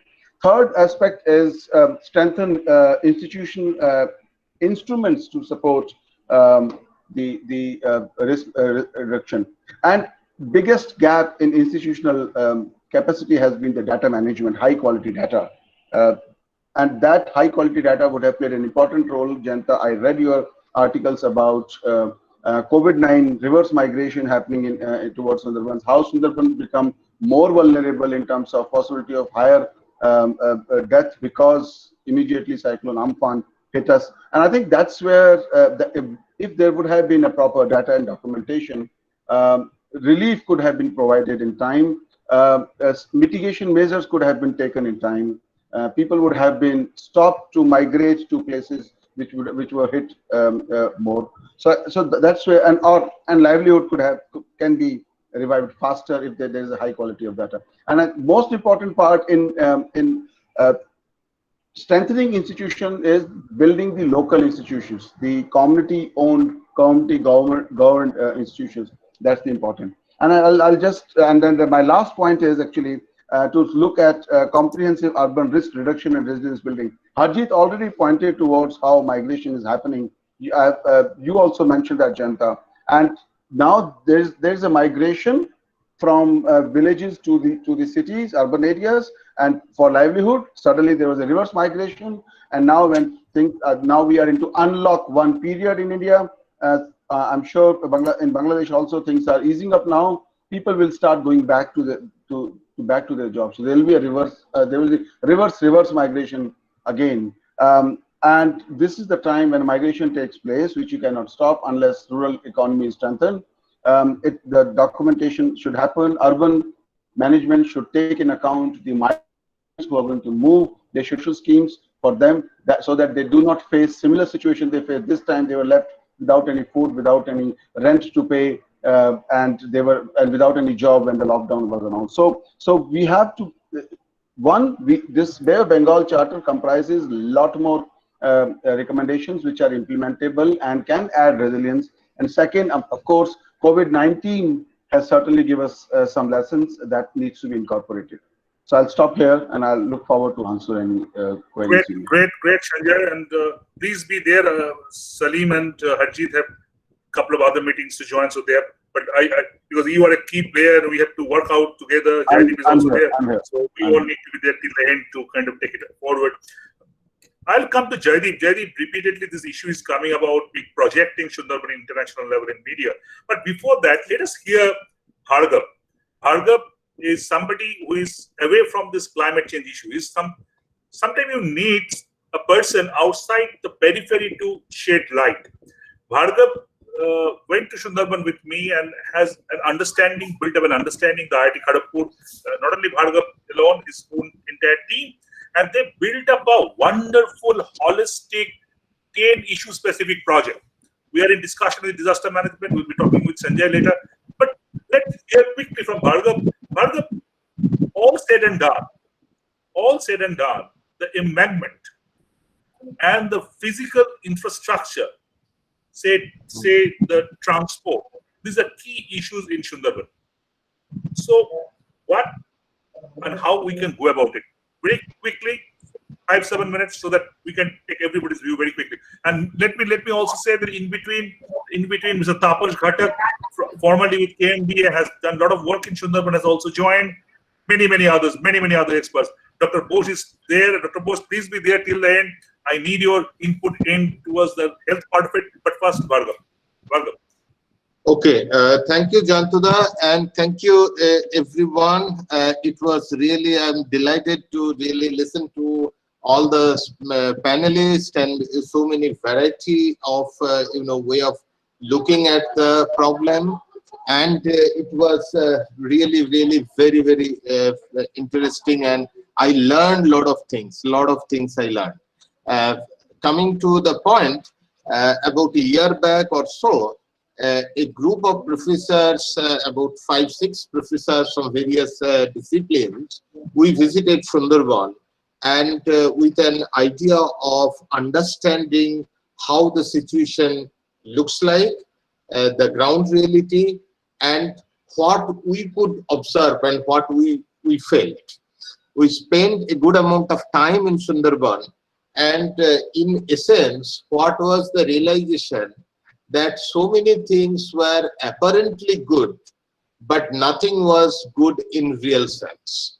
People were happy about, after Ayla getting a so-called Pakka house, but we knew that another 50% of the Ayla can again destroy the same house and the same dream. They build the house sometimes with government money, sometimes with, taking even personal loan, and that loan itself is a very big amount for those very marginally weaker section of the community. Everywhere we found the way the overall infrastructure, facilities, the way they have actually pumped the money has gone inside, the funding has gone inside, but it is not going to give the results. So on return, it was not very easy. What we thought and we feel that we need a holistic, multidisciplinary approach for the development of Sundarbans, giving due consideration to climate vulnerability, ecology, and environment. Now the task is very, crucial, because it's a holistic. After listening to all the speakers, I feel that how many more things need to be included. Of course, there is practically no limit, but we focused on improving the quality of life and resilience because of the locational aspect of that, and of course, due regard again to ecology, environment, and the whole thing. We came out with a kind of 10-module approach, and the whole idea was so much money is being invested actually in Sundarban. It's not that Sundarban is not getting funding. So many things are being done, but the way it should be done, that is not happening. And every time a storm or a cyclone or a super cyclone, every time the situation is back to the same state, even depending on the intensity, sometimes even worse, because we have not created the infrastructure and facilities the way it should be created for Sundarban location. The houses are being made as the houses are being made anywhere and everywhere in this country and probably in other places. That doesn't work there. There are unique, things which are attached to Sundarban. So we thought that, of course, we need an initial module, which is basically the spatio-temporal changes in the land use, forest, land surface temperature, shoreline changes, right? Because the shoreline is also changing gradually because of the change in the water level. And the whole idea was to take only we wanted to take Sagar and Gusava blocks to do some kind of demonstration. Then the other packages include, first of all, the very first point is improving the housing, giving due respect to the vulnerability and the infrastructure intervention in that sense. So the second was basically the housing. Then the third one was design, construction and maintenance strategies for Sundarban river dikes. We found somewhere the Ailavand is there, somewhere the old band is there, and it's all like mix up. End of the day, they don't give, the end result is they don't give protection to people, right? So the river dike issue. The third is improvement of external connectivity and multimodal transport service. I personally, my own expertise area is transport, and the climate change issue is also related to transport, that's but more in the urban sector. But here we found one very, very interesting thing, that people want to connect Sundarban, external service, construct bridge and bring thousands and thousands of private vehicles and cars in the name of development, in the name of tourism. That's the way we should not go. So basically the external connectivity and multimodal transport, it should be all around the water transport development. Water transport as a public transport, efficient public transport for multiple benefit related to environment, ecology and multiple things. So the external connectivity part, then the internal connectivity and the transport system. Again, as I said, nothing was correct. The roads, the way they developed the roads there was not proper.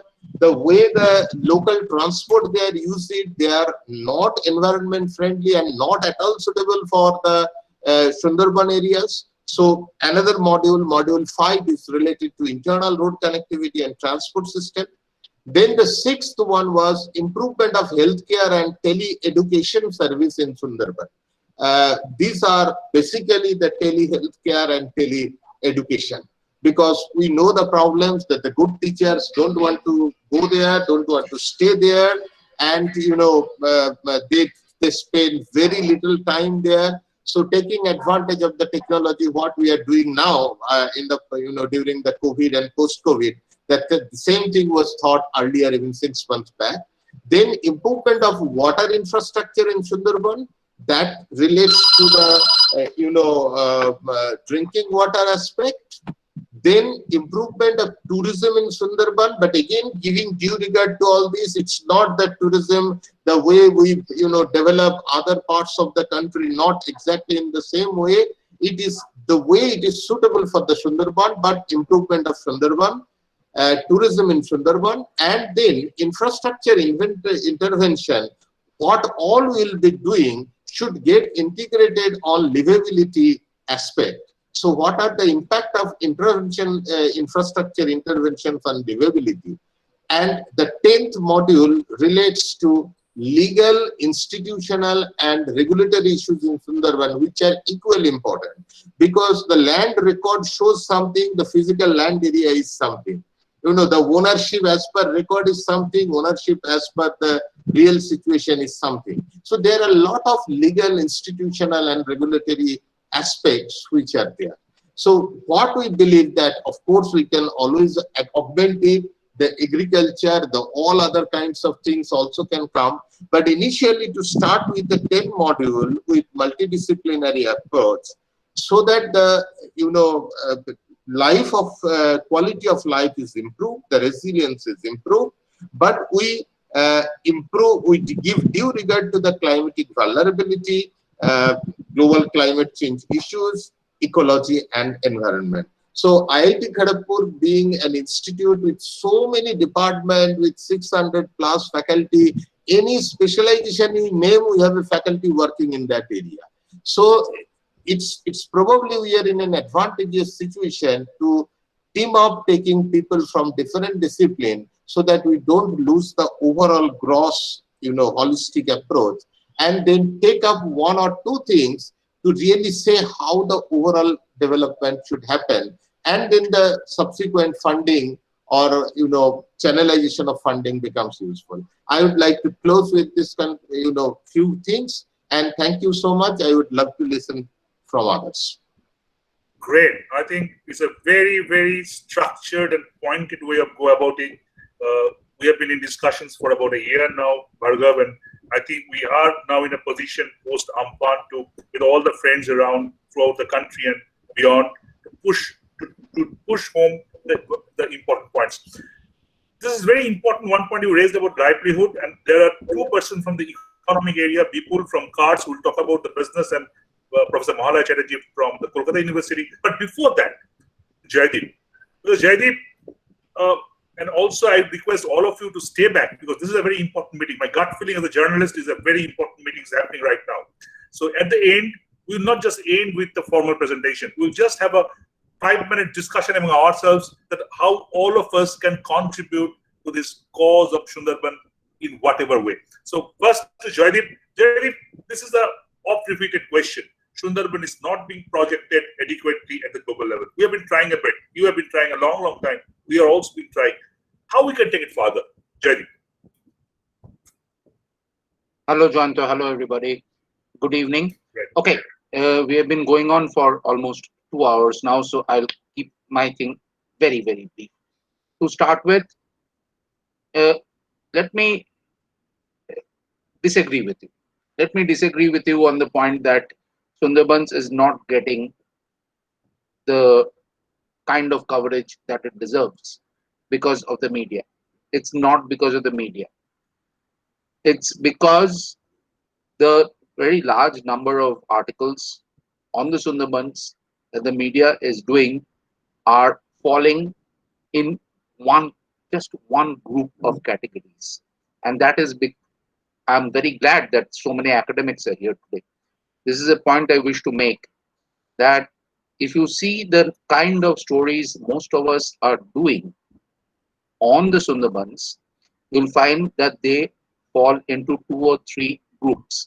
One is the purely physical science stories on effects of climate change, effects of the delta subsidence, effects of sea level rise. One is the life science stories, effects on flora and fauna, deforestation, again climate change, what's happening. A third kind is when it comes to livelihood stories, that's where we are failing, not because we are not trying, but we are not trying in the right place probably all the time. What we are doing for livelihood stories is going to the field, which we must. We are talking to people, we're putting a human face on it, we're talking about livelihood issues, we're talking about issues after cyclones, whether it's Bulbul, Umpon, whether it was Ida 11 years ago. We have been doing the same thing for at least 11 years, if not more. We talk to the farmers, they tell us what's wrong, we go back, do a story that, oh, okay, this guy cannot farm, cannot grow paddy anymore, this guy's freshwater fish pond is gone. Now what will happen? And then you get an immediate knee-jerk response from whether it's the state government or the central government, which is essentially bring things back to square one. I'll give you a very good example of something that has happened in the last 2 weeks since Umpun. Now, last year, many residents of Sagar and Bakhali got 1,20,000 each family under the Pradhan Mantri Awas Yojana to build houses. All of you know that 1,20,000 is not enough to build a proper Pakka house. And since they got 1,20,000, they wanted to build a proper Pakka house. So most of them ended up borrowing approximately 3 lakhs per family to build a house that had cemented walls, but they could not afford a concrete roof. So most of the housing there was cemented walls with asbestos roofs. And the assumption was that since most of the people, almost every family has at least somebody working outside West Bengal in a job, they would use that money to repay their debts. So the lockdown first it made it impossible for them to repay their debts, and now the cyclone has blown away the asbestos roofs. So to me, as a reporter, this is one of the major stories to do immediately is, should the government continue to give them 1,20,000, in which they will build the same house again and it will fall down again in the next cyclone. There are similar stories to be done in other cases. Stories that we have done at the time of Ayla on human trafficking after a cyclone is being repeated now. The same situation is being repeated. So there are cases.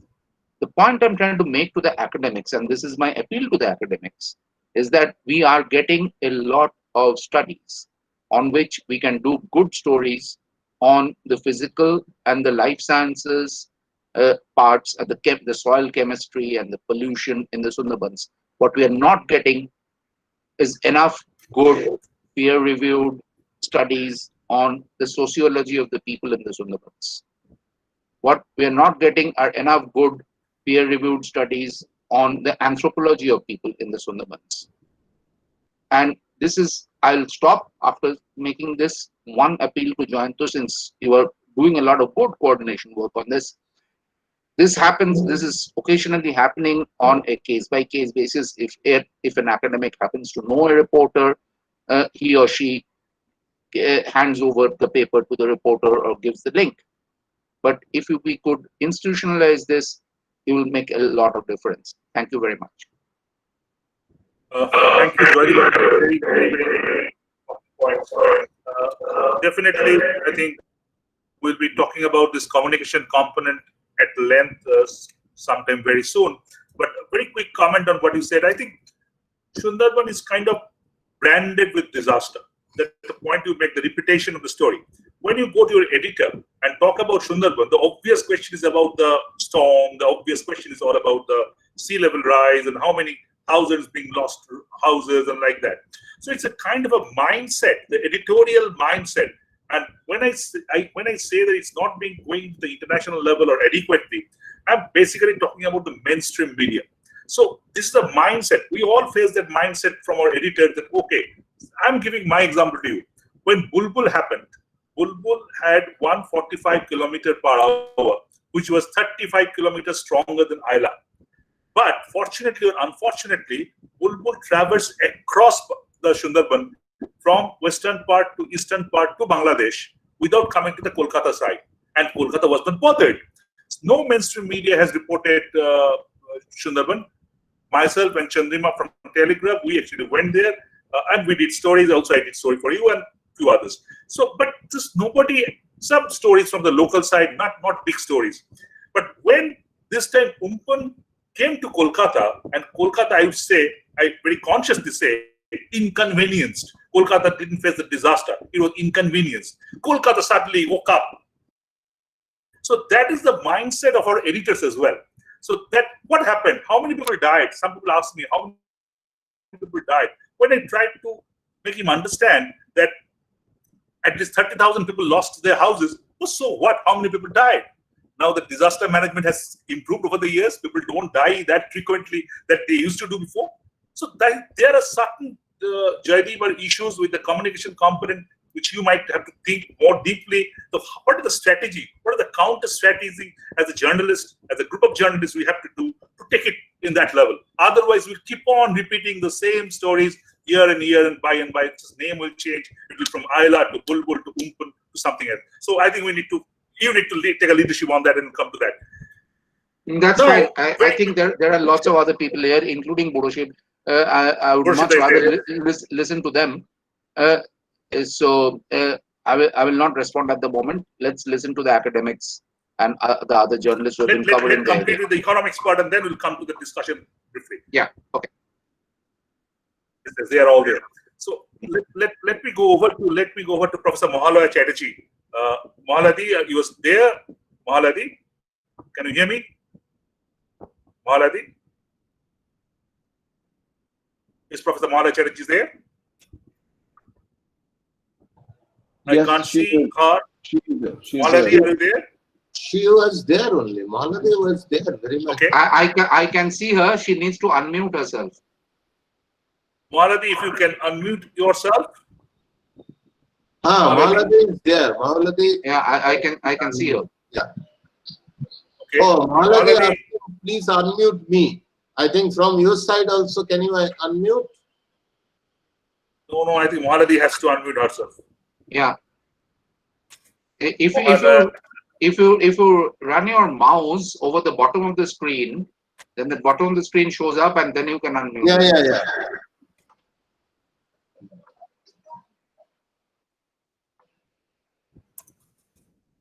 Mahaladi, are you understanding how to go about it?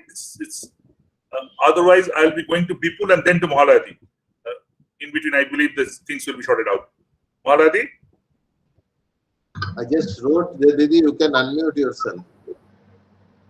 I think Mahaladi is having some problem unmuting herself. I also faced the same problem program before. Couldn't join actually. So let us go to Bipul and then to Mahaladi then. I think Mahaladi, let kind of figure it out. Bipul Chatterjee from Cards. Bipul, we can't see you, but we can hear you. You can hear me? Yes. Thanks, Janta. Talk us for 5 minutes about the business between India and Bangladesh Sundarban. And how that business procedure, no, that's a rider. That's a rider. How the business can contribute to the livelihood of Sundarban people. Is it possible? Is it doable? Over to Bipul. Absolutely, it is possible. But before that, after hearing all of you, I mean, most of you rather, Professor Chatterjee, let me spend a couple of minutes on a few things which I'm pondering over for the last several days, in Sampan in particular. And let me start with the hypothesis. And my hypothesis is like this: are we in 2020 or are we in 2010? If I literally take what Professor Kannal said in the beginning, are we in 1970? I'll be happy to be proven wrong, but I don't think I'll be proven wrong. That's number one. And from there, let me come to a couple of confessions. One is that I think we have failed Sundarbans.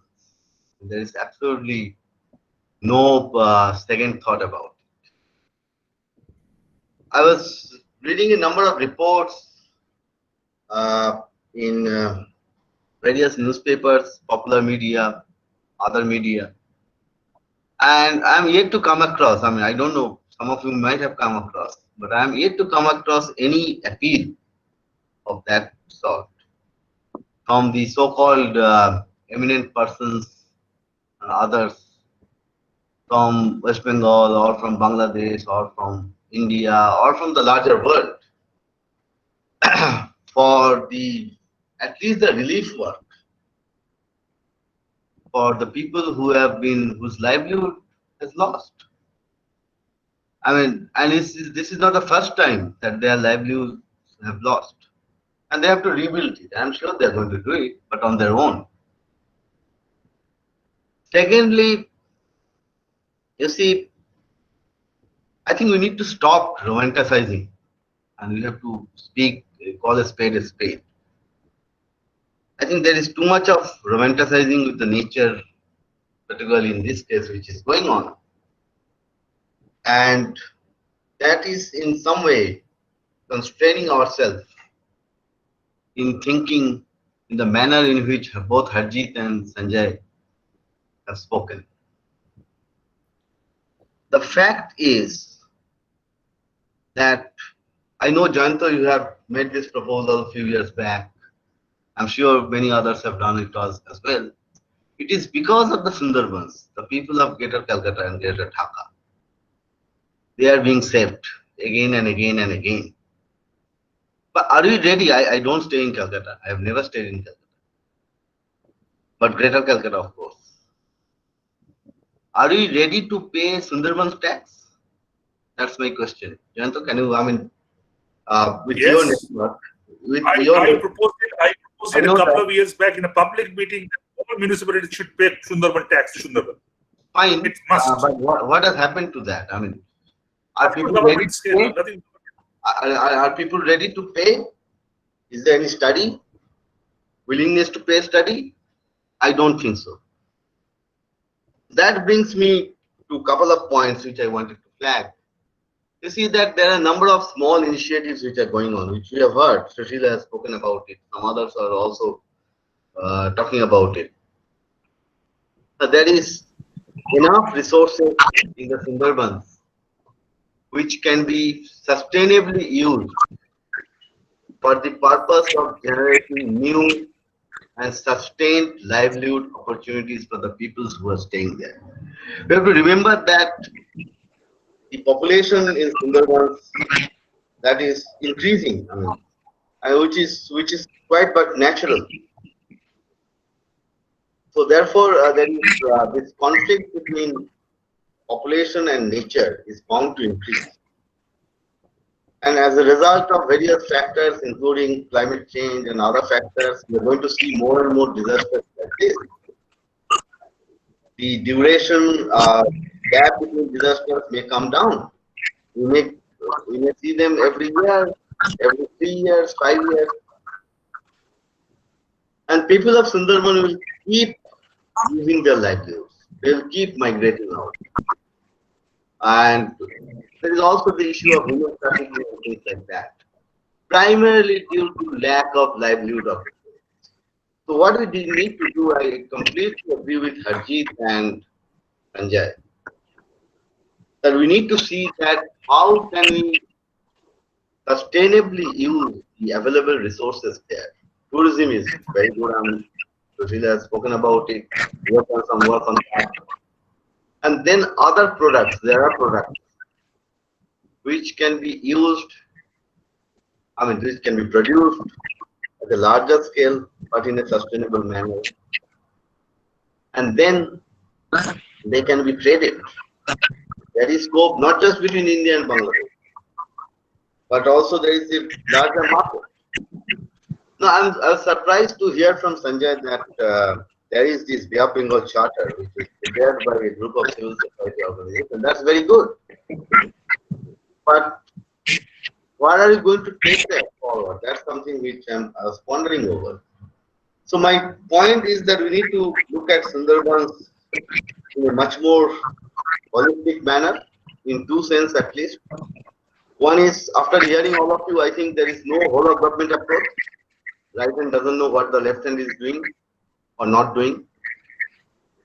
And secondly, I think we should not just look at Sundarbans as something which is there for India and Bangladesh, but in the context of Bay of Bengal.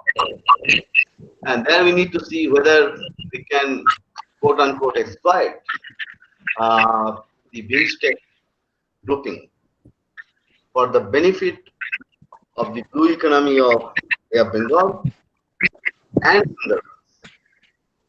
So unless I think we take this much larger approach, I think forget about international level. We won't be able to get New Delhi listen to us, or even Kolkata or Dhaka, as Jayanto has rightly pointed out. People of Kolkata, they are not aware of what is happening. They are not bothered actually, unless they get affected. So that's my one. That's the point which I want to put on the line. The second point is I heard that, and this is for sure, that billions and billions of dollars, rupees, are being spent on quote unquote development of Sundarban. I can give you a couple of figures. After Ayla, I understand that there's a support from central government for 5,000 crore of rupees, and nothing much has happened. Absolute jilt. So, has anybody done any study on budget analysis of that money? Huge amount of money, quote unquote, spent. Where it was spent? That's my question. Who benefited? Okay. What are the outcomes? I mean, I don't see. I'm sorry to say this. I don't see any of this kind of questions. Okay. Popular media in West Bengal. I mean, which is a very, very sad story. So, Jayanta, do you know if anybody has done any analysis of that quote unquote spend in terms of outcome? I'm kidding. I'm responding that. I'll respond to that. So, but people sorry to interrupt you. If you just very briefly can talk about the business, we can go over to Professor Chatterjee after that, and then we can actually quickly discuss it. Yeah, I'll stop here and then I'll come back later. Thank you. Okay. Vipur has raised a very important question about the ILA and all that. Whatever my knowledge goes, that 5,000 crores that Vipur is referring to was the money earmarked for doing the embankments. They were, rather than Prime Minister formed the committee, the person whom all of you know, that Dr. Tushar Kanjilal, who's a Sunderban man, he was part of the committee, and that committee, according to the committee's proposal, 5,500 near about crores were given. Unfortunately, as there was the issue of land procurement, there was other issues involved, no progress made in the first 7-8 years. Then there's also the political instability in West Bengal. The left government was going away, the NIRMAL was coming, so there was a lot of issues involved. But when I would like to publicly say, when Sir Rajiv Banerjee took over the irrigation department in NIRMAL government, he made it a point to use the money as far as possible. And according to, I think, due to his initiative, 115 kilometers of Ayla Bath could be constructed using about 750 crores, 800 crores. The rest of the money was given back to went back to central government. Not the entire money, because the state government part was also there. So the money is not that the money has been wasted on others. The money actually returned. That's a question itself. But I would like to take this point for a very, very important point you raised. Very quickly for all of you. If Ayla taught us, coming back to you, if Ayla taught us that Sunderban does have 4.5 million people apart from tigers, many of us didn't know that Sunderban has people. Many people questioned me, Sunderban, so many people, the tiger land. Come on, it's tiger land. Also 4.5 million people live there. The population of Sunderban is greater than the population of Kolkata city. We learned that after Ayla. And after Umpun, at least I learned two things.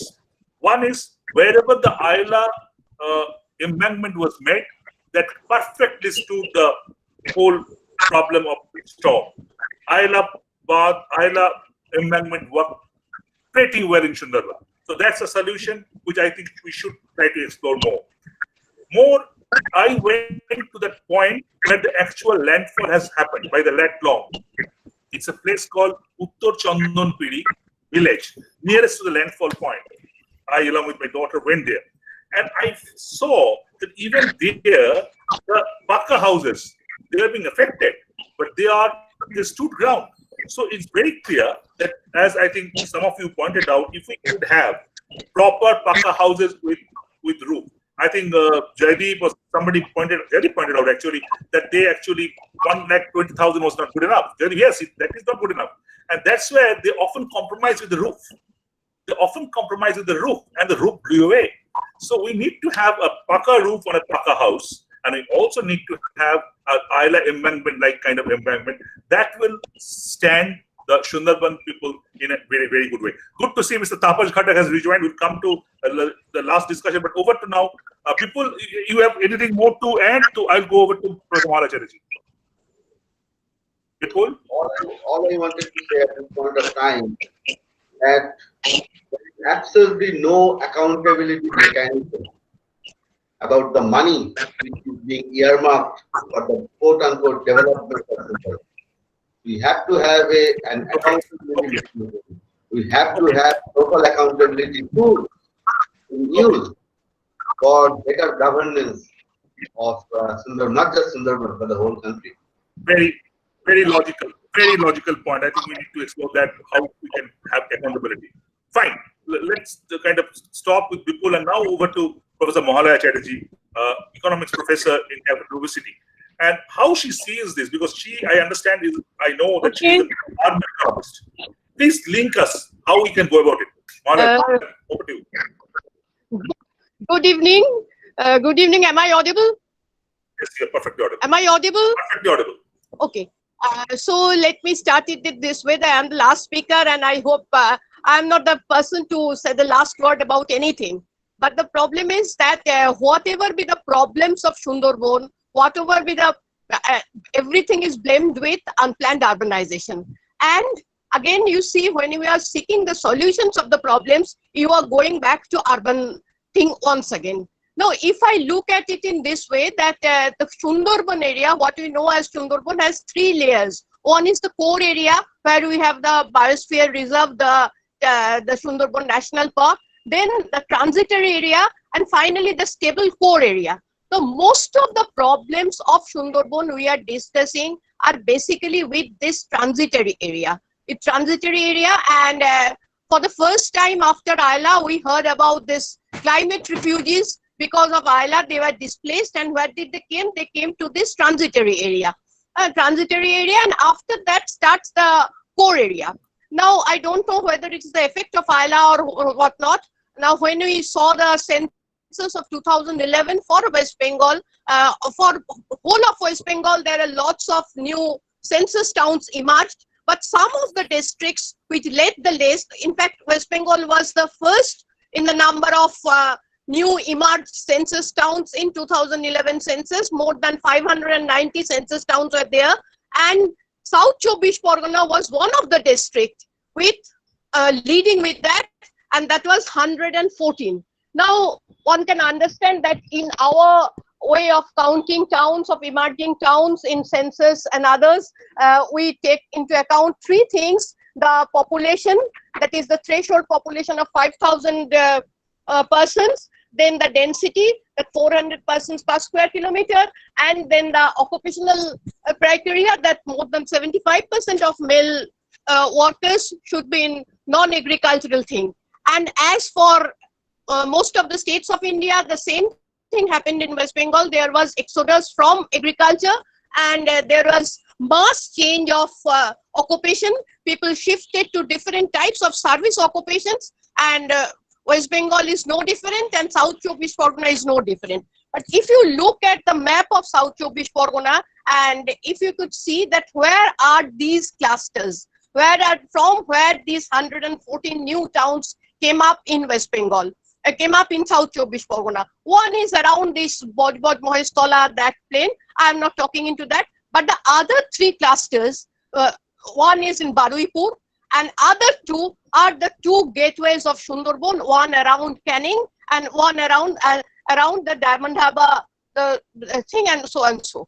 Now, one may assume that this may be the result of Ayla, and where this climate displaced refugees, they came and they took up some other profession other than agriculture. Now, if you look at one of the World Bank reports, which came up with for a collaboration with West Bengal government, that building sustainable development strategy for Sundarban or something. Taposh Ghatak is there. He was part of that team, I suppose. When they talked of strategies for rejuvenation and other things, they found out that the major livelihood options are either agriculture or aquaculture. And they said that for these transitory zone people, one of the way is to train them. They found out, they also did some survey, apart from the secondary data is available, they also did some surveys which showed that about 30% of the total population of Sundarban across all regions, all ethnic groups, etc., language groups, not language group, but everything. 30% of 30% of total Sundarban population migrates. There are different types of migration according to time, according to type, and but if you look at it, that about 7 or 8% move around the South Chobbish Pargana belt, but and another 7 or 8% goes out of the state. They go to Maharashtra, they go to other places where they can find job, Maharashtra, Gujarat, etc., etc., more industrialized states offering more types of jobs. But 16 or 15 or 16% come to Kolkata and its peripheries. So and most of them, I'm not going into more details, but most of them, they have, they are unskilled laborers. Unskilled laborers. So whenever they migrate, they don't have much livelihood options. They again have to so-called settle with some sort of low-level equilibrium type of jobs. And this Amphan has showed us something. Say this lockdown has again taught us something. I have my personal story to tell about one of the bookbinder who lives in the Canning area, and he comes every day to College Street for his bookbinding job. Now, bookbinding is a skill job. I cannot do bookbinding unless I am trained in it. Bookbinding job. But the lockdown forced him to go back to Canning, and there he could find in any other option for getting food. Now, I am now associated with a group. We are doing some crowdfunding. We started with this lockdown for feeding people, and then we are continuing the same with Amphan. I'm surprised to find out that the most of the requests are coming from the Sundarban area, because they do not have any alternative livelihood to fall back upon, for various reasons. And that is the tragedy, that we are blaming urbanization. You talked about embankments. Now, 2 or 3 days ago, I read a story in a newspaper that the embankments are now used for the earth from the embankment are taken away for brick lanes. And again, you are talking about that we have to build strong houses, brick-built houses with concrete roofs, so that they can stand the cyclones and other natural calamities. But at the cost of what? At the cost of what? Couldn't we think about some other alternative strategies? Whereas now the problems with Sundarban are vulnerability and poverty. And on the other hand, we have to trade off with keeping the biodiversity intact. Now, for that, what I think that before going into any other thing, we have to think of strengthening our institutions, so that people knows that how unskilled people can be skilled laborers, so that even if they migrate, they can find out alternative jobs, and even if they stay in their places, they can find out alternative ways of earning in case of calamities like natural calamities or unnatural calamities like lockdown. Okay, thank you. Okay, thank you. I think with that we have come to the panel, but we have discussed in between. I think we hardly can go on for another 5 minutes. 6:30 till 6:30. So beyond this panel, there are people like Tapash Khatak, Puroskar, Aniruddha Mukherjee. There are a lot of people who have a lot of experience in this area. Aniruddha, are you there? Aniruddha? Professor Aniruddha Mukherjee? I saw him even some minutes before. No. Both Aniruddha Mukherjee and Puroskar have left. I can't see right now. Okay, then go over to Mr. Khatak. Very briefly, before we kind of wind up how to go about it, your view. You are a data person. We all know that you are a data person. So, what is the quality of data in Sundarban? How usable that data is? Tapash Khatak. If Tapash Khatak can be unmuted, please. Tapas ঘটক, তাপস বাবু আপনি নিজেকে unmute করে নিন।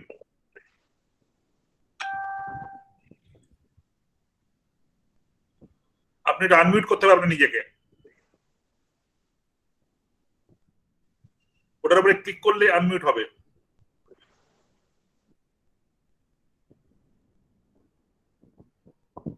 করা যাচ্ছে না?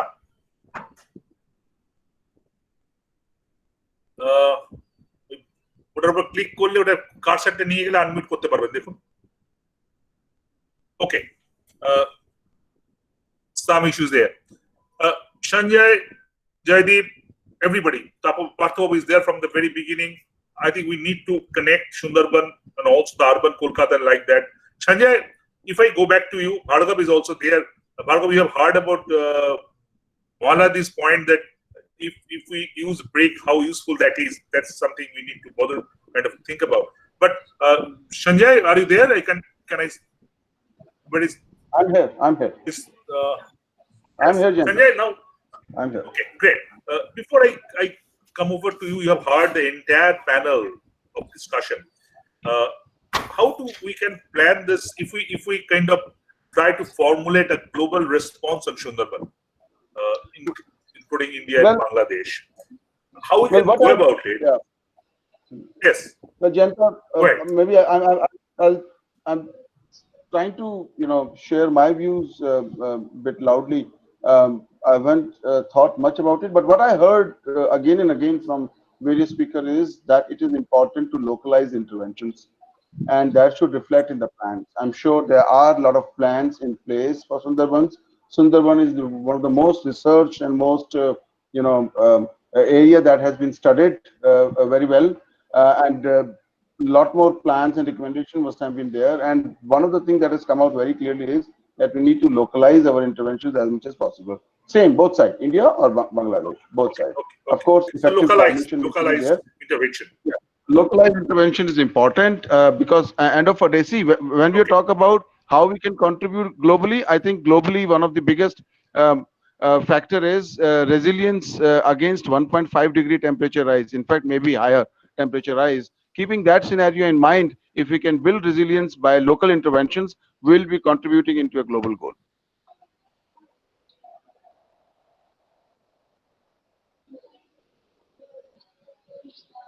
I think with now the COP26 has been pushed back to I believe November 2021.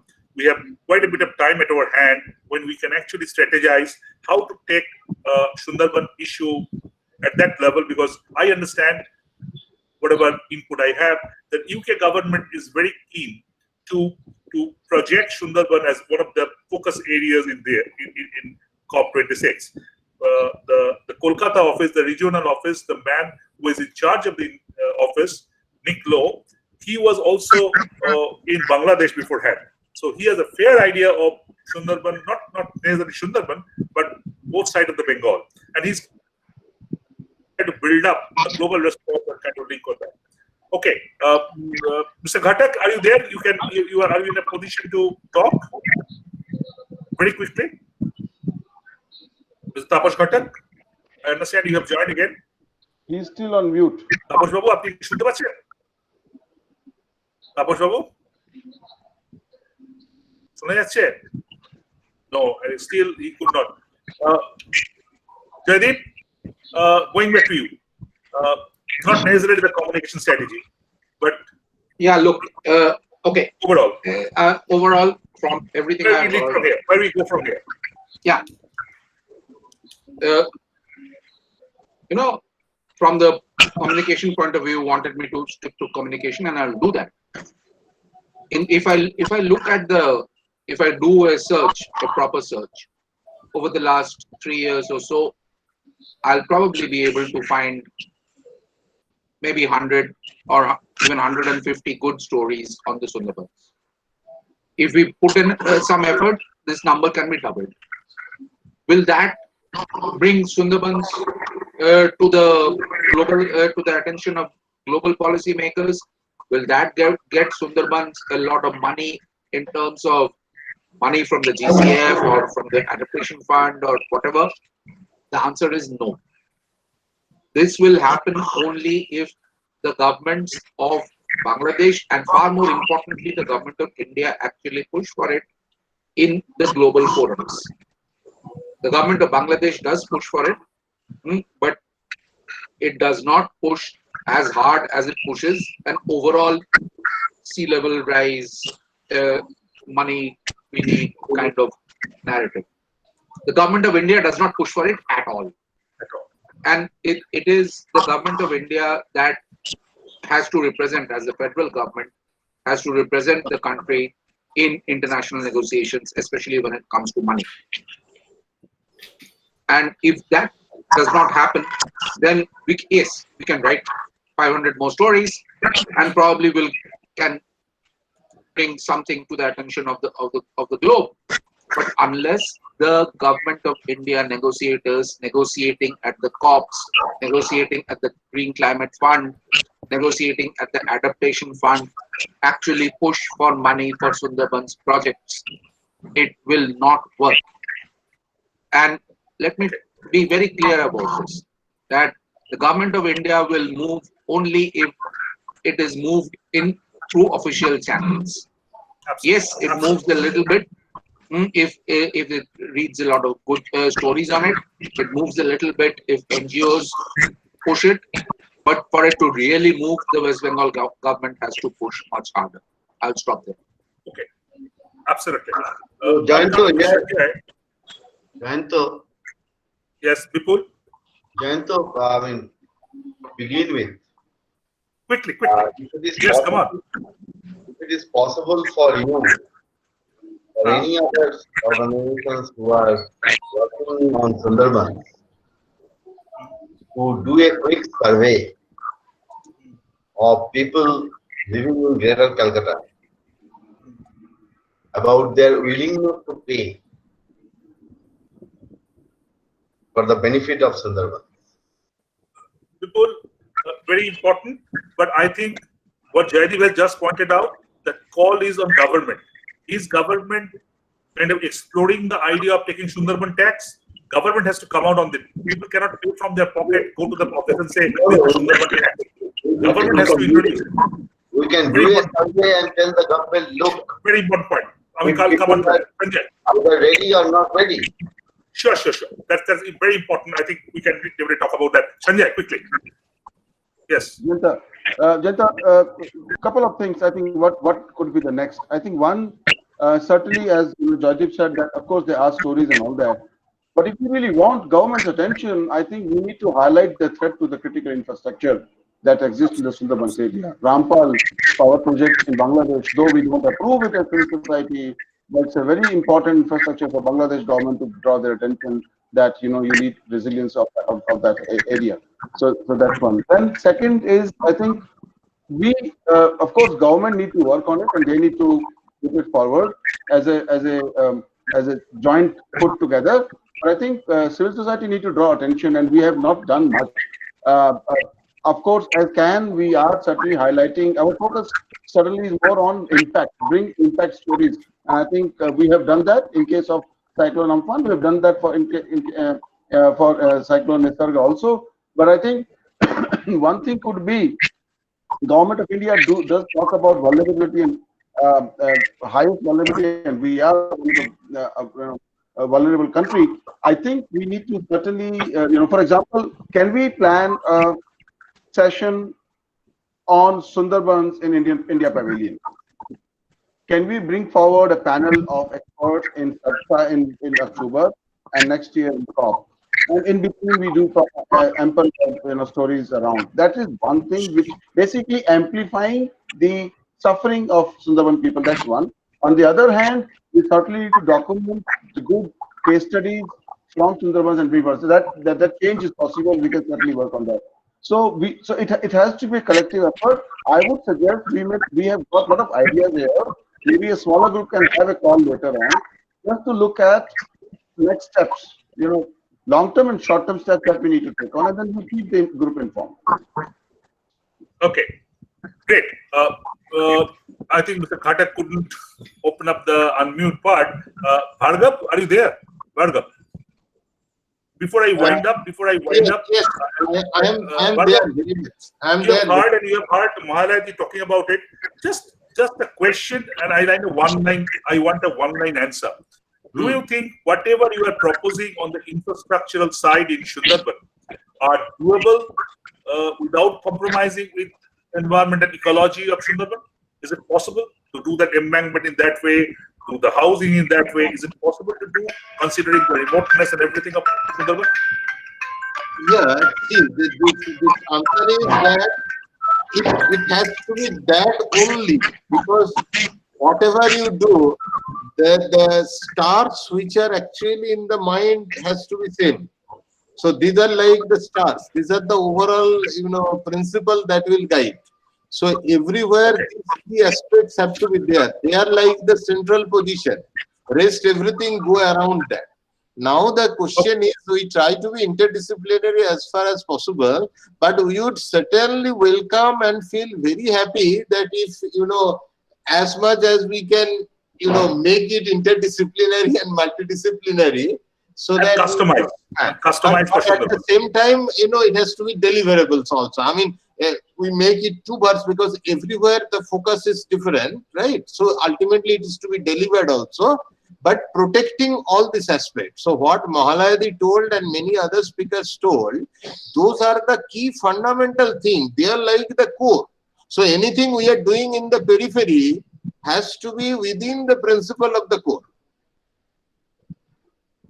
Okay. Okay, great.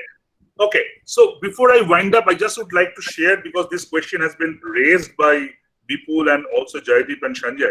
It's not that India, Bangladesh kind of civil society collaboration has not happened. And it's also not that the government has not been involved in it. Yes, I completely agree with Jaideep. The government of India has not been involved the way it should have been. I agree that Bangladesh could have been involved much more strongly. I agree that government of West Bengal didn't push it as should have been.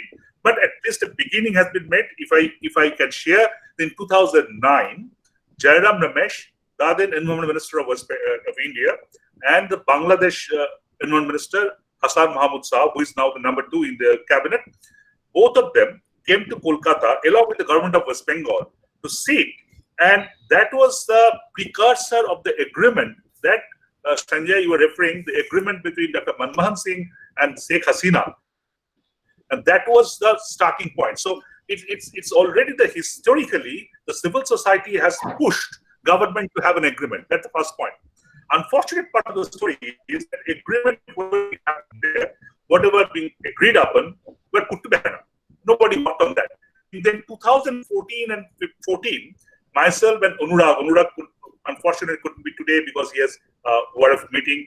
Anurag and myself, along with World Bank and many others, took experts, and politicians and journalists from both India and Bangladesh. And again, that issue there, the government of West Bengal was represented by a 7-member team led by the speaker. So there is a kind of a all-party kind of group with 3-4 ministers. They all said that yes, we are agreeable to go to the center and say you need to this thing for Sundarban. If you remember correctly, when Sheikh Hasina ji came to India last year, in Hindu, she actually wrote an article where she said that Sundarban is an example how two Bengals can act together. So what I'm trying to drive at, Sundarban is a win-win scenario. It's not Tista. It's not Tista. In Sundarban, we both, India and Bangladesh, Sundarban are going to benefit. So I think it's much more doable. And it's also been historically there that the civil society and media has pushed it. In 2015, at the sideline of Paris conference, the Prakash Javadekar, the other environment minister also, and also the Bangladesh minister sat together. Jaideep was there, I was there to kind of think about the Sundarban. The unfortunate part, this continuity could not be made. We could not take it. It went in circles. So we now, if I may say so publicly here, because it's being recorded and there, I find the leadership from Bangladesh was not the way it should have been. So with Salimul Saab there, I think that part can be taken care of. And with Sanjay, Ajit and Jaideep all being there, now we actually take it beyond West Bengal. We have spoken about Sundarban a lot among ourselves. Bengalis, in Bengali, Bangladesh, we talked about ourselves. We didn't took it beyond Bengal. We didn't took it beyond Bengal. That's why it becomes a localized issue. So I have been pushing my journalist friends in Mumbai, in Pune, in Chandigarh, to please do print articles on Sundarban. I am ready to contribute free. I think many of the journalists can do that. Use it in your own language so that people at least know it's a place, it's a unique place. So I think that's where, Jaideep, I'm talking about the communication too. Just also the horizontal spread, not necessarily the vertical spread, also the horizontal spread we need. We are having certain things all there. What I propose from this platform, let it be a meaningful discussion for 2 hours. We just go out from there and do nothing. It's not like that. What I propose that I had a discussion with Bhargav, if Bhargav can confirm that, and also Sanjay, if we can plan a series of Sundarban solution, smaller webinars, not like today for 2.5 hours, boring people, maybe 1 hour, where 2 persons will talk about an issue, a particular 2 issues, and then there will be a half an hour discussion. So if we can have that, Sanjay, if we can plan that, and we can have a couple of them in a month, Jaideep can also kind of be part of those. We can plan this accordingly. Then I think we can go to the next level. And my colleague and friend Ashitabu is there, who is planning to put everything in the YouTube. So we all need to record there so that anybody can see anywhere. For example, a simple thing, it's just coming in my mind right away. I am sharing all of you, just thinking loudly. Why I've seen in various parts of the world, when you are traveling in flight, when you are passing through a very important area, the flight, there's an announcement by either the pilot or somebody that you are passing on Amazon, you are passing on such and such. Why we can't have, when the international flight or the national flights will go over Sundarban, somebody saying you are passing over one of the unique hotspot, unique place, biodiversity place in the world. What's the harm in it? Can't we push that? So there are small things we can think about. I believe that it is doable, but it is not doable within West Bengal. It needs to go beyond West Bengal. It needs to go beyond West Bengal and Bangladesh. I know it's more important for Bangladesh, but it's also important for us. Sundarban is, as we all say, it's a wall. It's a wall that saved us. And yes, Sundarban tax, people said, I completely agree with you. We all can demand that Sundarban can have a tax, and I am ready to pay the Sundarban tax. I think many are ready to pay. We are paying so much money in the petrol and diesel. Why can't we pay something for Sundarban?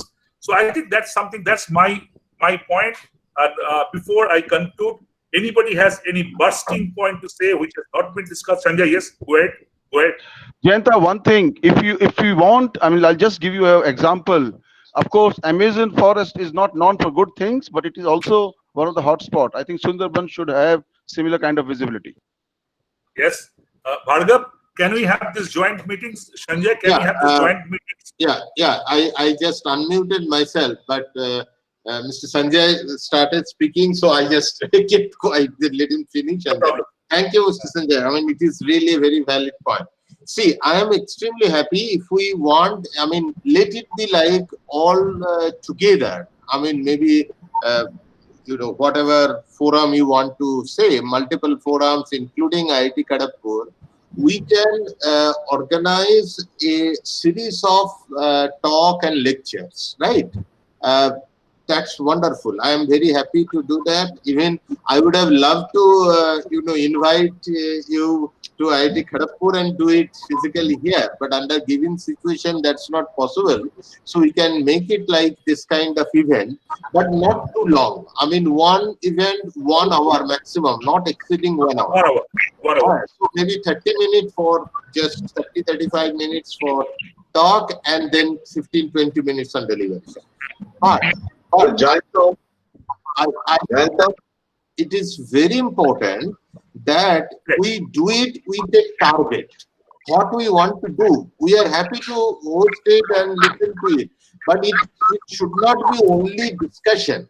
It should give us at the end maybe some output which can help us to invite funding or invite, make a team for work or something. So that output has to be defined very clearly, that what maybe we do it for 5 or 6 such lectures or 10 such lectures, no issue. But at the end of that, what we will be able to gain? It's not just only discussion, it has to be something beyond. Absolutely. I think I completely agree with you. ENGO take the responsibility of organizing it along with IIT Kharagpur. And I think Kansa, Sanjay, I think we can do it together. We are already working together. So we can do it together. Kansa? Jayanto, can you hear I'm me? coming, Vipul. Sure. Come on. Vipul, tell me. Yeah. Vipul, I can hear you. There are, as we discussed today, there are 2 ready documents. One is this Indo-Bangladesh agreement, and the other is what Sanjay was talking about, Bay of Bengal chapter. So I don't think we have to reinvent the wheel. Otherwise, we can keep talking. So let's start with those 2 documents. Let's revisit them and see how we're going to take them forward so that they don't. Good point. Yes. Good point. I think Vipul has a point out here. So when we'll be starting the discussion, Vipul, another disaster will come and again we'll keep talking. Absolutely. So I think what we can do, the first meeting itself can be an assessment of the document and the status. And one more point, which I wanted to, of course, we have to. Vipul, we all heard you. What do you actually mean? One just small point, may not be small. Vipul, I didn't have my lunch. I would like to have my dinner. Yeah, we know that the government has to move, but we also have the responsibility to make the government to move. You see, absolutely, completely. We should not forget that Narega has come because of the push of the leadership of MKSS. We have right to information. We have right to education. There are so many other examples. I think absolutely important. Completely agree with you. I think no debate on that. I think we all need to push government harder than before. Sanjay, you were making a point. Then I'll come to the last point what Vipul said, and then we'll wind up. Sanjay. I already made point, Janta. I mean, we are certainly this collaboration. You are cancer member organizations, of course. We have to listen to you. We can do that. Jaideep, any point you would like to add on? Jaideep? No, not at this stage. Not at this stage. But remember, I did make one very concrete suggestion that somebody becomes a sort of hub for various academic papers coming out of the Sundarbans. Yes. Okay. That I'd like to see that whether I can take the responsibility. But before I wind up, let take the whatever being discussed. Still, I can see 25 people out there. Number one, we have decided to have a panel of discussions on Sundarban. ENGI will kind of organize it in collaboration with IIT Kharagpur and Kansa. And third one is by default or by design is always there. So that one has to be there. No way out. Jaideep can't go away. But I would like to kind of talk a line about the Vipul's point. I think the first meeting that we'll have on there, let us have a meeting on assessing the whatever agreements has already happened and their current state of implementation. That maybe the point was made by Vipul. I think very important point. We have a set of agreements. So let us see how that agreement, where that agreement stand. So we will, that if you agree, then we can have that one. We'll have the email ID of all of you so that we can all link, and let us try to have a global response on Sundarban. Let's not see that every time a storm strikes with 175, 80, that millions and millions of people get affected. So I think let us try to break this chain. We have been talking about breaking the chain of Corona too long, but let us also try to break the chain of poverty in Sundarban. I think with that, with permission of all of yours, I'd like to have my dinner. I didn't have my lunch, so I'd like to have my dinner. Sanjay, you're saying anything? No, I agree. I fully support and fully appreciate what Mr. Chatterjee has shared. Let us have the first thing to review that document. Mr. Chatterjee will give a presentation. That would be really wonderful. That what all was committed, agreed, and but vis-a-vis what has been done. Absolutely. I mean, that should be the very good thing. Absolutely. That's starting point. Follow up on different domains. That will also give us the continuity. Exactly. Thank you, Mr. Chatterjee, for your thing. Thank you, Mr. Gupta, also, and Sanjay Bhai. Thank you so much. I would like to Thanks, thank everybody. all of you personally. I would like to thank all of you personally. Vipul, I and owe you also a my response friends. to your mail. I'll reply soon. Thank you, everyone. Thank you, Jayanto. Which one? I didn't hear it. Vipul has written me a mail, Jayanta. I haven't responded. My fault. I'm sorry. I will respond back. Sorry, Vipul. Sanjay was waiting for this program to get input for that. I know. Jayanto, what I can do, what I can volunteer actually. We can do a quick review of these two documents and kind of a status report as an organization and send it back to Sanjay. And you can then we'll talk in between. Absolutely. Absolutely. Also, I'd like to thank my friends. I'd like to thank my friends from my school. Many of you are here. Amra Shobai Mitra is a 1981 is a platform where I'm also part of. So I invited many of them because many of them actually are helping Sunderban. They have I have been crowdfunding money with support of many of them to go to Sunderban and support whatever we can. We went to Moshoni Island couple of days back. I'll be going to Goshaba early next week, and then perhaps to Ramgonga again. So it's like that. So many of them are part of this. So I can see Ajoy, I can see Kaushik, I can see Shishendu, I can see many of you. Unfortunately, we couldn't hear a few people important people like Mr. Khata, Guru Shibda, but we'll do that in future. With that, thank all of you, and we end here. Thank you. Thank you for your time. Bye. Thanks, everyone. Bye. Bye-bye.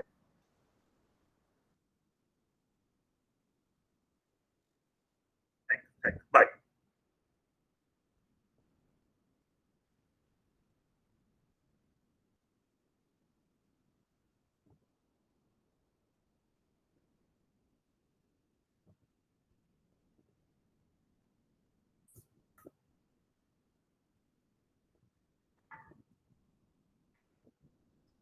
So until next time.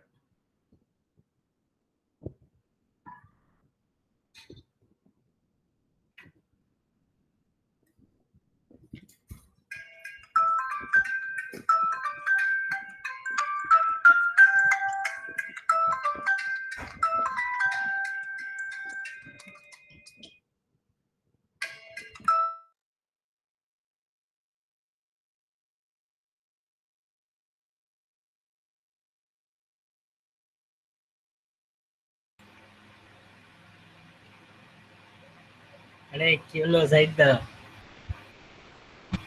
কি খবর? আওয়াজ আসছে না কেন? আওয়াজ hello আওয়াজ আসছে, এবার আসছে। বিলাসদার আসছে, সাইদদার আসছে না। সাইদদা মিউট করা আছে। হ্যালো সাইদদা মিউট করা মনে হচ্ছে।